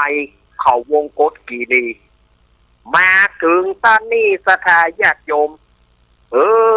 ทำกันมหาราชก็จบลงไปเหียแล้ว ทำจบไปเหียแล้วเนอะอาทิตย์หน้าอังคารหน้าจะเอาทำกันปกติแล้วก็อาทิตย์ในก็จะเอาทำกันอังคารในก็จะเอาทำกันนกรกันสุดท้ายเนอะรวบยอด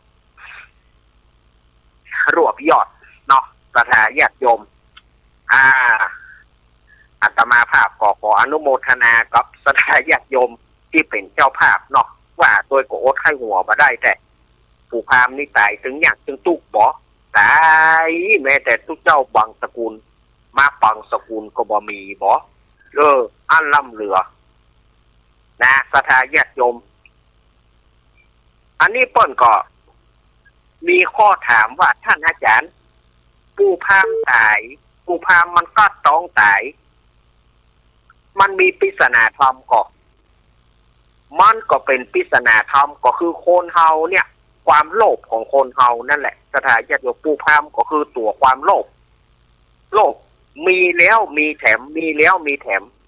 มีแล้วยังไปโกงเปิ้นแถมไปอย่างเปิ้นแถมผลสุดท้ายเปิ้นยึดเอาอย่างหมด มันก็เหมือนปูพามที่กินแบบประมาณตัวเก่าเอาเข้าถ้าเข้าท้องมันก็กลายเป็นพันกรบุญญากินดาท้องฉันก็ไม่รับแตกดังโพลมันก็เหมือนเขาคนเฮาที่โลกมีเท่าใดบ่ปอมีเท่าใดบ่ปอผลสุดท้ายเปิ้นยึดเปิ้นอย่างไปอย่างก็บ่ได้อย่างสักอย่างอันเนี้ยมันแบบมีประโยชน์จะนะอันนี้ก็คือปริศนาธรรมที่อาตมาเอามาคือมาบอกมาคือญาติโยมฟังวันนี้อนุโมทนาเนอสถาญาติโยมคำเดียวกับถ้าฮับปอนเนอฮับปอนแล้วก็จะได้ลวดเปิดสายเนาะเตสนาปริโยสาเนก็มีโดยประการดังกล่าวมานี้แหละนามหาราชะปะปองนิทิตังทีญาสองวะนาวิเศษจะห้องเหตุทอมมหาราชก่อนที่11อันปดปดากาถา69ปากาถาทอมผูกนี่นาเป็นเจ้าตาผู้ที่เกิดปีจอเปิ่งหมาก็บังโคมโสมเรสเดสาธุสาธุสาธุเอาละสถาญาติโยมต่างหลายทำมหาราชจบลงไปคนเหล่าก็อิดนะเนาะปัดคนเหล่าจัดอิดนะแต่กี้นี่หนาวประเด็นนี่กลายเป็นเหือซึมมาละหันเนาะเอาละบอสถาญาติโยมต่อไปก็พ่อครูดร.จิรศักดิ์ปันลำได้ประเคนการพระพุทธพระธรรมเนอะพ่อครูดร.จิรศักดิ์ปันลำผู้อำนวยการสถานีวิทยุวิทยาลัยสงฆ์นครลำปาง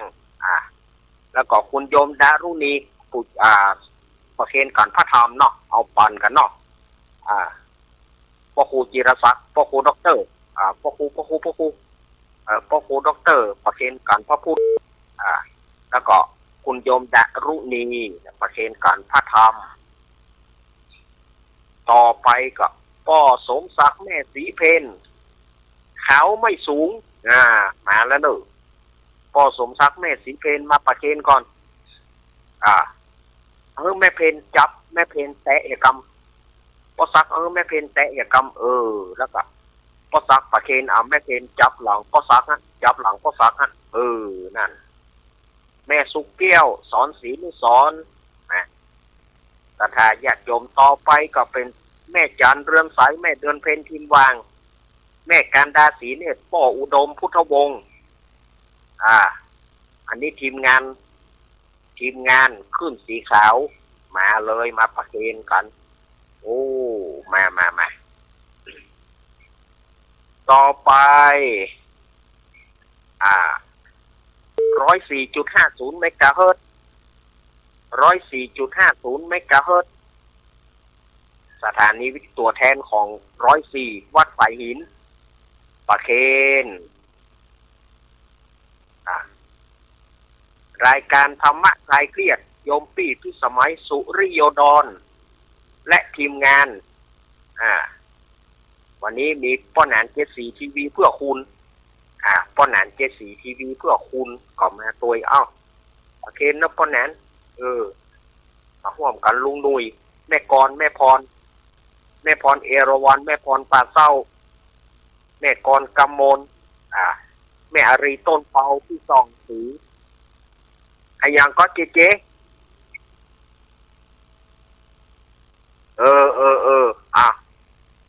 มาปอลงพงปัดตั้งปอลงพงมาปอลงพงไม่ลงเจ็ดยอดไม่ลงแหวลงโบคำไม่ลงโบคำจันลอยมาไม่ลงไม่ลงโบคำจันลอยมาเลยประเคนกันเลย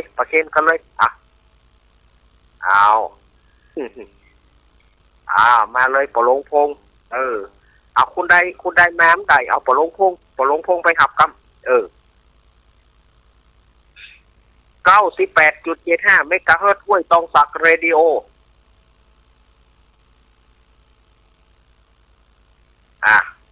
ปอหลวงเจษดาปันตะเนาะปอหลวงปากกลางเจริญเอาปอหลวงมาปอหลวงดาปอหลวงเจษดาปันตะมาปอหนานประเสริฐแม่ปอหนานประเสริฐใจพรหมมาปออาจารย์เอามัคคณายกมามาเลย98แล้วก็มนเสียงธรรมช่วยบรรเลงกล่อมทีวีมนเสียงธรรมอำเภอแม่แจ่มกัลยาณิวัฒนามาหมดเลยมาหมดเลยหอดกลมก๋อยดอยเต่ามาตัวแทนทุกท่านนะแม่บะอุ้มเรดิโอ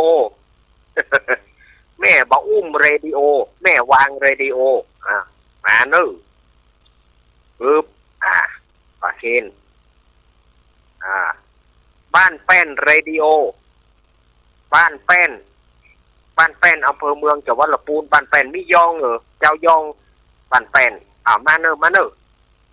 ปะเคนกันเนอบ้านแป้นนะแล้วก็ลำปางสตาร์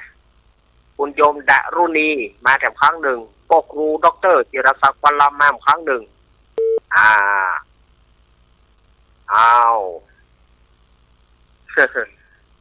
ก็ปะค้างไผ่แล้วแกปะค้างไผ่แล้วเนาะปะค้างไผ่ก็จะปอนเนที่เก็บตกมีแหมกะมีแหมกะปอหลวงพงไปมันก็ระบบปอหลวงพงปอหลวงพงไปหับของเปิ่นน่ะเปิ่นมาอยากปอหลวงพงเปิ่นมาอยากสภาพเปิ่นมาอยากปอหลวงพงไปหับกำลังไอเอกพะเยาบอกว่าปุ๊บไอเอกล้นมาป้อนบาตันพอไอเอกพะเยามานมัสการครับผมแฟนพันธุ์แท้ครับแฟนพันธุ์แท้มาบัดเดียวนมัสการครับหูละนมัสการครับผมแฟนพันธุ์แท้มาประเคนก่อนนมัสการครับก็หูแล้วนะ ประเคนแหละโอ้ย ไปกล่อมสังเคออย่างนั้นเนาะ เอามาแล้วเนอะปอนเนอะ ปอนบ่ปอนสถาญาติโยมตั้งใจอยากน้ำนื้อยะถาวารีวหาปุราปาริปุเรนติสาครังเอวะเมวะอิโตทินังเตตานังอุปคปติอิชิตังปฏิตังตุมหังคิปะเมวะสมิสตุสัพเพปุเรนตุสังกปาจันโทปนะระโสยถามณีโชติระโสยถาด้วยเจตนาบุญของสถาญาติโยมได้อุทิศบุญสู่กุศลได้เป็นเจ้าภาพการเทศน์การธรรมมหาจักรเวสสันดรจารกการที่11การมหาราชอันปฐปดาคาถา69คาถาเป็นเจ้าตาผู้ที่เกิดสีจอเปิ่งหมาก็ได้มาบรมนปริปุนังสำเร็จไปแล้วขอให้พัฒนาเพื่อท่านทั้งหลายได้อยู่ดีมีสุขเสี่ยงจีรการยาวนานนั่นจุ่มจังมีเสี่ยงแต่ดีหรือใจยะสิทธิทานังใจยะลาพังโสถิภกยังสุขังพลังเสริอายุจวันโนจะโพคังวุฒิเจยสิทธิพวันตุโวสปิติโยมิวัจันตุสัพพะโรโกวินาสันตุมาเตภวะตวันตารโยสุขีติกายุโกภวะอภิวากานาสีริสานิจังวุธาปัจจายิโนจตารโรธรรมาวัตันติอายุวันโนสุขังพลังสาธุเอาสถาญาติโยมต่างบ้านญาติโยมฝนตกก็ทางบ้านอาตมานี่กำลังมาหาหน่อยเลยเนอะทางบ้านญาติโยมฝนตกก่อนนี่การนี้กำลังมาเนอะสถานญาติโยม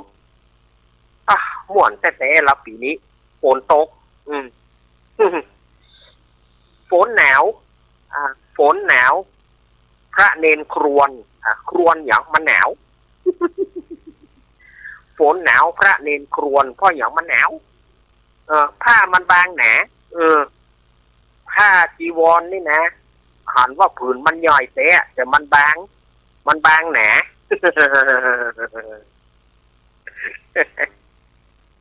นอกฝนก็กำลังตกมาเนอะสถานญาติโยมก็บาเดียวนี้ก็4:29 นาทีอันนี้มีคนถามอาตมามาว่าท่านอาจารย์บทปอนเนี่ยอันไหนถูกบทปอนคำว่าภาวะตวนหรือภาวะวัน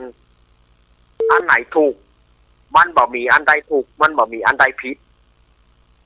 ถ้าเอาตามกรรมถูกของมันมันก็บ่มีตัวใดถูกบ่มีตัวใดผิดภาวะวันตารายโยอันนั้นเพิ่นเอาเต็มอันนั้นเป็นกรรมเต็มภาวะวันตารายโยส่วนว่าภาวะตวนเนี่ยก็คือเอาตัวไม่หันอากาศถ้าเป็นตัวสระอะไม่หันอากาศกับสระอะเนี่ยมันเป็นตัวเดียวกันคนก็เลยอ่านว่าภาวะตวนตารายโยมันก็คือตัวเดียวกันนะภาวะวันหรือภาวะตวนก็คือตัวเดียวกันเขาจะอ่านอย่างใดก็ได้แต่เขาอ่านเป็นภาษากลางเขามาอ่านเป็นภาษากลางเขามาต้องเป็นภาษากลางเขาก็คือภาวะวันตารายโยแต่ถ้าเป็นเขามาอ่านเขามาต้องตัวเมืองกับเมืองเขาก็ภาวะตวนตารายโยก็คือตัวเดียวกันบ่มีตัวผิดบ่มีตัวถูก บ่มีตัวผิดบ่มีตัวถูกอันนี้ก็บอกกับญาติโยมเนอะอันนี้สำหรับญาติโยมเพิ่นถามมาแล้วก็เพิ่นถามถึงวันตาหลวงกัปปังเมโทสังกัปปะเมวะโตสังต่างกันจะใดมันก็บ่ต่างกันจะใดมันก็คือว่าได้ไป2ในสุดตะกอนนี่สุดละปูนเฮาก็ได้ใจแบบเชียงใหม่นั่นนะวันตามิพุทธังสัปปังเมโทสังภายหลังมาเปิ้นก็มาเปลี่ยนกันเมื่อประเมินเนี่ยประมาณสัก30 กว่าปีมานี่บ่ได้30 กว่าปีมานี่บ่ได้เปิ้นก็มีการเปลี่ยนตั้งละปูนก็เอาสัปปะเมวะโตสังและตั้งในเชียงใหม่ก็ยังคงเดิมสัปปังโตสังสัปปังเมโตสังก็คือตัวเดียวกันมันก็อันนี้เปิ้นมีการเปลี่ยนเล็กน้อยตั้งละปูนเนาะนี่เปิ้นว่าคือว่ากันอย่างอีเนอร์เขาก็เลยเอาตามนี้มันก็บ่มีข้อผิดข้อถูกสัพเพยาตกาสัพเพยาติกาสัพเพอัญญาตกาสัพเพอัญญาติกาอันนี้ก็เหมือนกันมันก็ติดต่างครูอาจารย์ต่างวัดติดต่างครูอาจารย์ต่างวัดก็ว่าไปแต่มันก็มาจุดหมายปลายทางก็คืออันเดียวกัน อันเดียวกันเนาะไม่มีตัวผิดตัวถูกนะสถานญาติโยมไม่มีตัวผิดตัวถูกว่าอันใดก็ได้อันนี้แจ้งกับสถานญาติโยมที่ถามมาเมื่อสถานญาติโยมอยากจะรู้มาอาตมาก็เอามาคือสถานญาติโยมอันนี้มันเป็นอย่างอี้นออันนี้มันเป็นอย่างอี้นออาตมาก็บ่ได้เป็นคนหูไปนักนะบางอย่างอาตมาก็บ่ใช่ว่าหูแต่ว่าเฮาก็พอที่จะตอบเพื่อสถานญาติโยมได้เบื้องต้นตอบเพื่อสถานญาติโยมทั้งหลายได้เบื้องต้นมันอาจจะบ่ถูก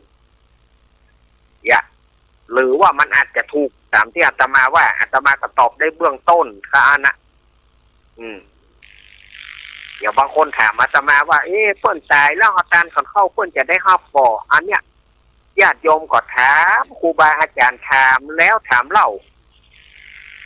เฮาก็บ่อาจที่จะตอบได้นะสถานญาติโยมครูบาอาจารย์เพิ่นก็บ่อาจที่จะตอบได้แต่ว่าเพื่อความสบายใจของญาติโยมเพิ่นก็เลยว่าได้เพิ่นก็ว่า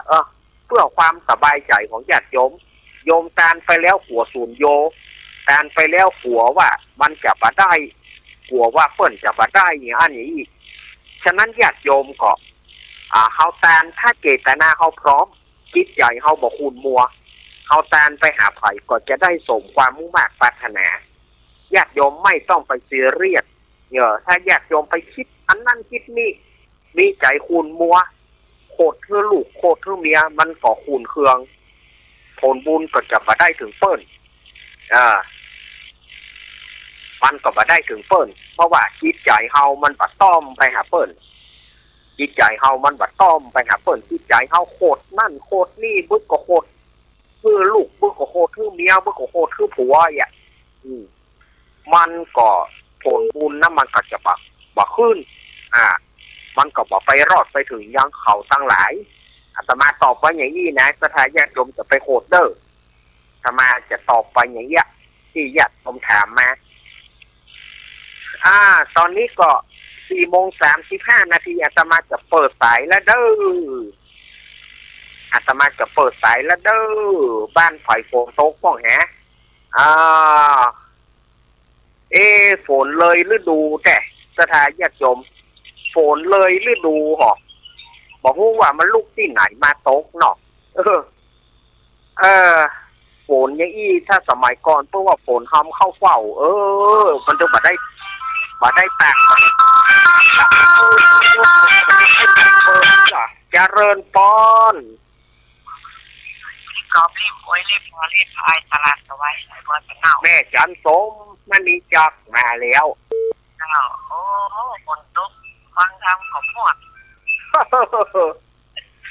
นอนฟังเขาบอกว่าจะอ้วนเนาะ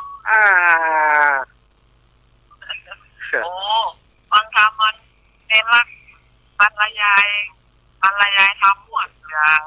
ที่เอาไปฟังเรื่องกันแม่ผู้เรื่อง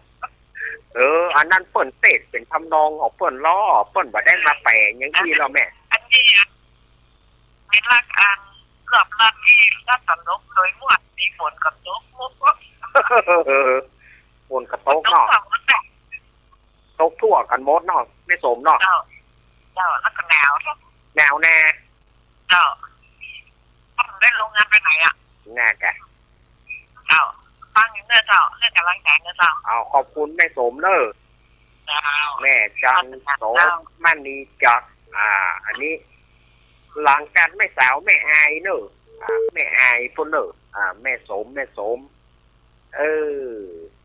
ยินดีเนอะแม่สมเนอะเจ้าแม่จันสมมันนีจัก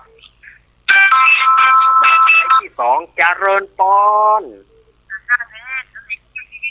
แม่เพนคนสู้ชีวิตมาแล้วน่ะฝนกำลังตกน่ะบ่ได้ไปทางใดแน่ลงน้ำก็บ่ได้แต่รถไฟฟ้าแต่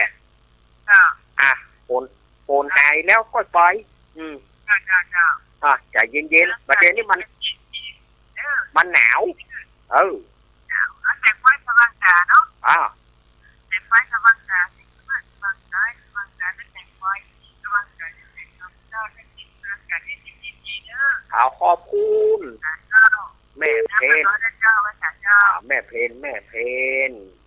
คนสู้ชีวิตไม่มีลิมิตชีวิตเกินเจริญปอนแม่แก้ว100%ก็ต้องห้องเน้นเด้อครับห้องครูบาล็อกเด้อครับโทรหาสามเณรล็อกครูบาล็อกเด้อครับครูบาล็อกก็จังได้ก็ได้เอาไหนกันได้ไปเผาไหนก็ได้ตายแล้วทุกเจ้าปังสกุลก็บ่มี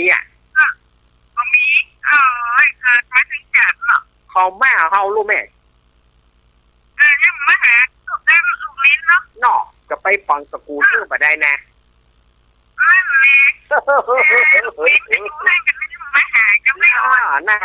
น่าว่าเนาะ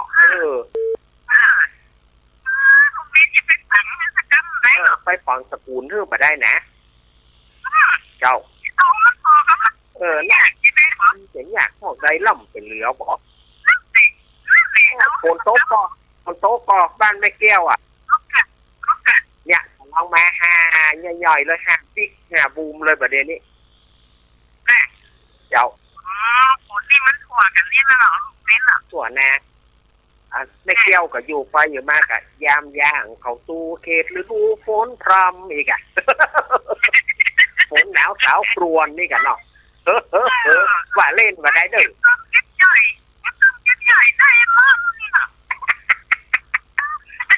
ว่าเล่นได้เด้อเจ้ายินดีเนอะ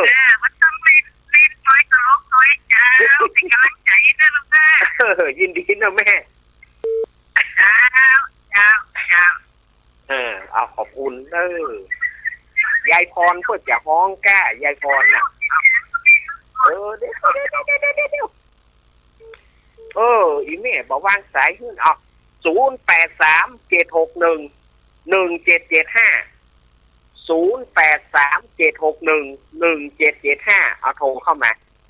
ยายพรก็จะฮ้องก้าฝนหนาวสาวครวนน่ะยายพร0837611775ว่าเล่นก็เอาม่วนบ่ได้ปลุกคือสถาญาติโยมตื่นกันบ่ได้โอ้ฝนตกพอฝนตกพอน้องฝนบ้านไผ่ตกพ่องโทรเข้ามาหนึ่งแม่อายมาหนึ่งแล้วลำปางมาหนึ่งลำพูนมาหนึ่งดอกประเด็นนี้นะเทวดาทั้งนั้นเทวบุตรป้อมมีลูกแต่เทวบุตรป้อมมีลูกสถาตั้งจอมตองดอยหล่อเฮาป่าสร้างเวียงหนองร่องมาละสีเสียบ้านห้องอย่ามาสถาญาติโยมโทรมาหาก่อนฟ้องหนึ่ง0837611775โอ้ตะกี้นี่ตื้อกันจนเฮาพอบ่ได้บอกเบอร์ตะแกนี่อย่างท่านอาจารย์เนี่ยบอกก็ไปบอกได้เพิ่นโทรมาโลเนาะม่วนบ่ม่วนบ่เนาะเข้ามาเด้อเจริญปอนแม่พี่สมัยนะคนกระตกนะ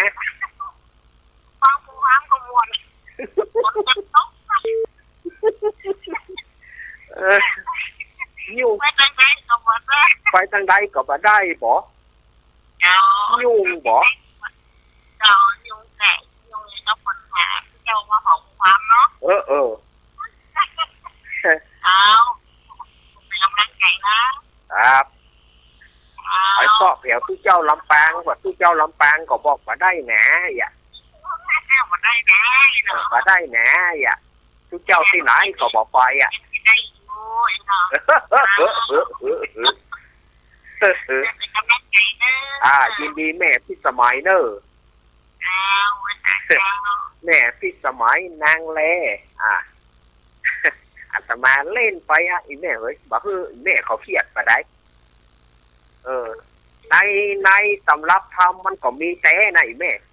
ว่าใจว่าเฮาจะเอามาอุตริมนุษยธรรมมาเล่นมาอย่างมันมีในธรรมเนี่ยมันมีแต่ธรรมมหาราชนี่นะผู้พามก็บ่มีเจริญปอน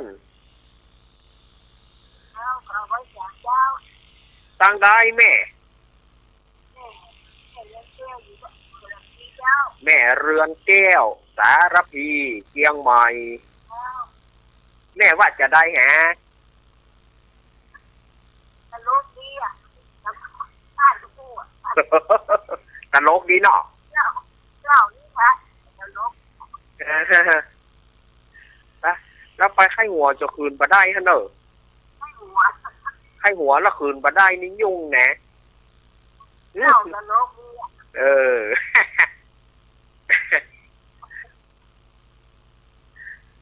ฟังแล้วบ่เครียดเนาะแม่เนาะฟังแล้วบ่เครียดเนาะยินดีแม่เนอะยินดีแม่เรือนเกี้ยวเนอะสารปีเนาะเจ้าโยมแม่เรือนแก้ววางสายคือก โยมแม่เรือนแก้ววางสายกดวางคือกำสายอื่นเข้ามาอันแกอันเจริญปอน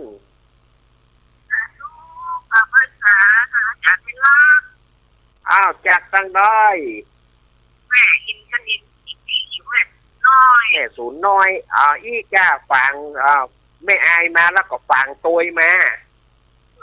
อันโอ้ชัดเจนที่ท่านอธิบายนะที่อันก็ขอเอากันนะทั้งบ้านเอาเองแบบเดียวนี้เพราะมาเพียงได้สองสามปีเนี่ยเพราะว่าสักพักดีว่าโอ้สองที่ลูกแม่นแล้วอันแม่ให้ถามนะแม่จะให้การทำต่างภาษาหน้าที่จะเอาทำมันเจ้าจะสิ่งที่ต่างภาษาโอ้ซ้ำดีแกซ้ำดีวันเนี้ยคนเขาก็มาจากตัวนี้มาเนาะ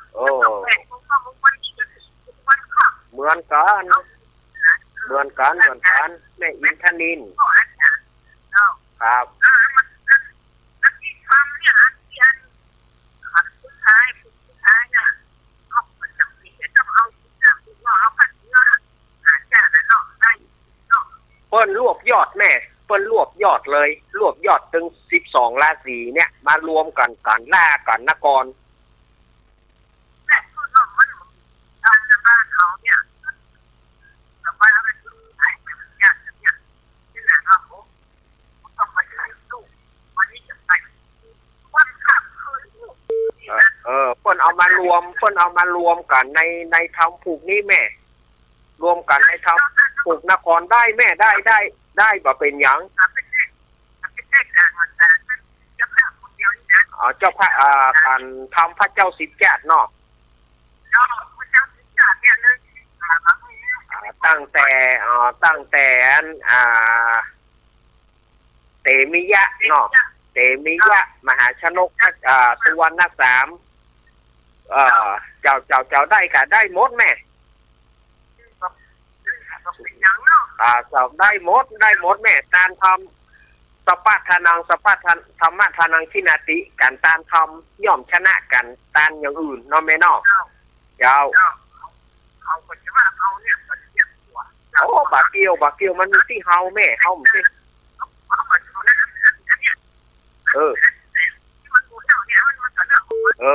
บาเกี่ยวกันแล้วแม่มันอยู่ที่เฮาเนาะอยู่ที่เฮาเจ้า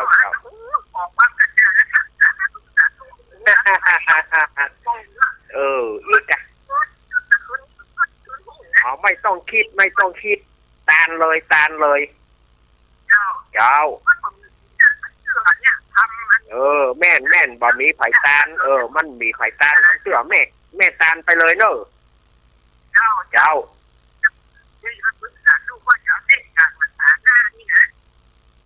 ก็ซื้อมาตานเลยแม่ซื้อมากับถวายตานเปิ้นจึงจะเตะเถอะ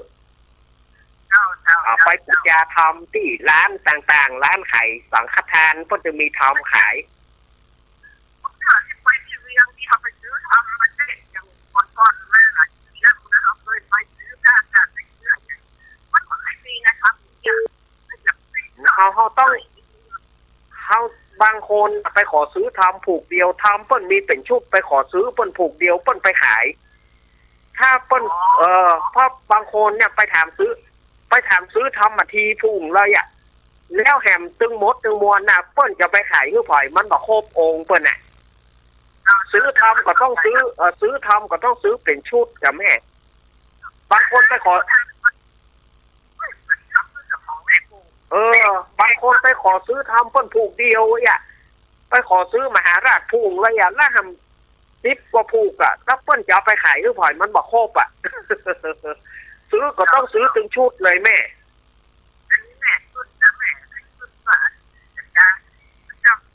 เจ้าทำพระเจ้าสิแจกเนี่ยมันก็มีสีผูกแม่ก็ซื้อถึงชุดนั้นเลยเจ้าอีเนอร์ยินดีเนอร์เจ้าอีกอะบางคนจะไปซื้อทำนะ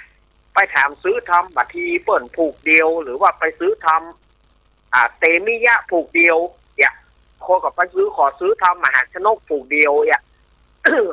แล้วแถมชุดนั่นน่ะมันขาดตอนแล้วเปิ้นจะเหลือเปิ้นจะไปขายรูปไผ่มันแบบครบญาติโยมญาติโยมจะซื้อก็ต้องซื้อเป็นกั๊บเลยซื้อเป็นชุดเลยอย่างบางคนจะไปซื้อทำมหาญาติไปตามเนี่ยไปขอซื้อทำมาทีเปิ้นไปขอซื้อทำกลุ่มมาหลาบานเปิ้นพวกอื่นถึงชุดเนี่ยเราบ่เอาเนี่ยก็แล้วมันเหลือนั้นเปิ้นขายไปได้เปิ้นก็เลยกักไว้เหียเปิ้นก็เลยบ่ขายฮื้อบางคนโอ้ขอซื้อทำผูกเดียวก็บ่ขายใครจะไปขายฮื้อแล้วเปิ้นขายไปชุด เปิ้นขายไปชุดแล้วพวกอื่นก็จะขายฮื้อไผญาติโยมต้องเข้าใจตามนี้ตัวนะบ่ใช่ว่าเขาจะไปเจาะจงจะไปซื้อตึงชุดซื้อเป็นก๊อปนั่นเลยซื้อเป็นก๊อปนั่นเลยซื้อเป็นชุดไปเลยแล้วเอาไปตามกำเดียวเลยทุกเจ้าเพื่อจะได้แจกแจงพระนั้นได้ทำผูกนี่เน้นนั้นได้ทำผูกนี่เรื่องอย่างนี้ญาติโยมมันละเอียดบางคนน่ะอย่างว่าทำพระเจ้าสิจัดไม่ก็ถ้าจะไปซื้อรวมกันเนี่ยมันมีผูกละจัดไม่ก็ถ้าความจริงเนี่ยจะไปซื้อทำถ้ามันเป็นชุดอันใดอันนั้นอีนะก็ซื้อไปชุดเลยอย่างมหาชนกทำเตมิยะมีที่ผูกก็คือเอาทำเตมิยะนั้นถ้าจะเอารวมตั้งแต่เตมิยะ มหาชนกสุวรรณสามเนมิราชจันทกุมารปุริทัตมโหสถวิทูลบัณฑิตเวสสันดรอันเนี้ยถ้าญาติโยมก็ต้องไปดูว่าถ้าทำเปิ้นมีอยู่10ผูกแต่ละผูกเป็นเปิ้นเอามารวมกันอันนี้ก็ซื้อเป็นชุดหรือว่าทำชุดใดชุดนั้นมหาชนกมีที่ผูกก็ซื้อชุดหนึ่งอย่างอีเปิ้นจะขายถ้าไปถามซื้อเปิ้นผูกเดียวเนี่ยแล้วแหมหมู่นึงแหมตึงชุดนึงมันบ่ครบขายเปิ้นวัดอื่นเปิ้นก็เอามันบ่ครบ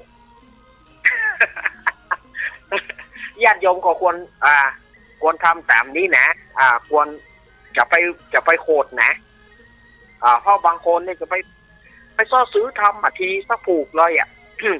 แล้วทำอื่นเปิ้นเหลือครับตั้ง10กว่าผูกแล้วเปิดไปขายคือฝ่ายมันบ่ครบนอกอันนี้ญาติโยมบางทีไปซื้อทำญาติโยมบางทีบ่จ้างไปซื้ออาตมาบ่ได้ดูถูกนะแต่บางคนนี่จะบักเดียวจะไปซื้อทำผูกเดียวถ้าเป็นพวกมาลัยโพธิ์มหาวิบากโอเคญาติโยมจะซื้อผูกเดียวได้เพราะทำมาลัยโพธิ์มหาวิบากมันเป็นผูกเดียวจบแต่ถ้าเป็นทำมีเป็นชุดโยมก็ต้องซื้อเป็นชุดมันก็บ่เกิน500กว่าบาทสูงสุดก็บ่เกิน500กว่าบาทซะนะจะว่าแปลงอย่างนั้นนะญาติโยมก็ต้องไปดูว่าทำมันมีอย่างพ่องมันมีเป็นชุดก็ว่ามันมีเป็นผูกถ้ามีเป็นผูกอย่างทำพระเจ้าสิบจัดแต่ละจัดละผูกก็ซื้อไปชุดเลย10ผูกมันก็ประมาณ500กว่าบาทตามนี้เนอะญาติโยมจะไปโคดนะเวลาหมดแล้วอาตมาก็ขอนำรายการอำลาจากสถาญาติโยมไปก่อนเอาไว้โอกาสหน้าฟ้าใหม่ปล่อยมาปะกันใหม่เนอะวันนี้เวลามันหมดแล้วอนุโมทนาสถาญาติโยมสาธุชนทุกท่านที่ได้ฟังรายการนี้ด้วยดีเสมอมาอาตมาผู้อันใดไปมันบัดถูกอกบัดถูกใจสู่มาอาภัยขอบคุณทุกเสียงทุกสายขอบคุณทุกสถานีบอกว่าจะเป็น 104.50 วัดพระบาทอุดมห้วยตองซับเรดิโอมนเสียงธรรมแม่วางเรดิโอสีปันเงินเรดิโอบ้านแป้นเรดิโอวัดบุญญาวาสวิหารแล้วก็ลำปางสตาร์ที่ฮับสัญญาณจากหัวใจวัดปักตังเจริญคนคุมด้วยกันพรสถาญาติโยมอยู่ดีคนคุมนี่บอกขอบคุณครับ ขอบคุณก่อนเจเจเนอะ ครับขอบคุณครับผม ก่อนจะเข้ารายการเนี่ยโจมอย่างพวกที่เปิดเพลงประตัวอ่ะบอกว่าโจมอะไรอย่าง โจมบุ่มบุ่มคนเดียวอ่ะเจเจตัวเนอะ ครับผม ประธานจัดดีมีสุขเหมือนกันจุผู้จุคนเนอะอภิวัตคานาสีริสานิจังวุธาปจายิโนยัตตาโรธรรมาวัฏันติอายุวันโนสุขังพระลัง จมเหมือนกันจมฮือเปิ้นห้องโคบาล็อกเอกะ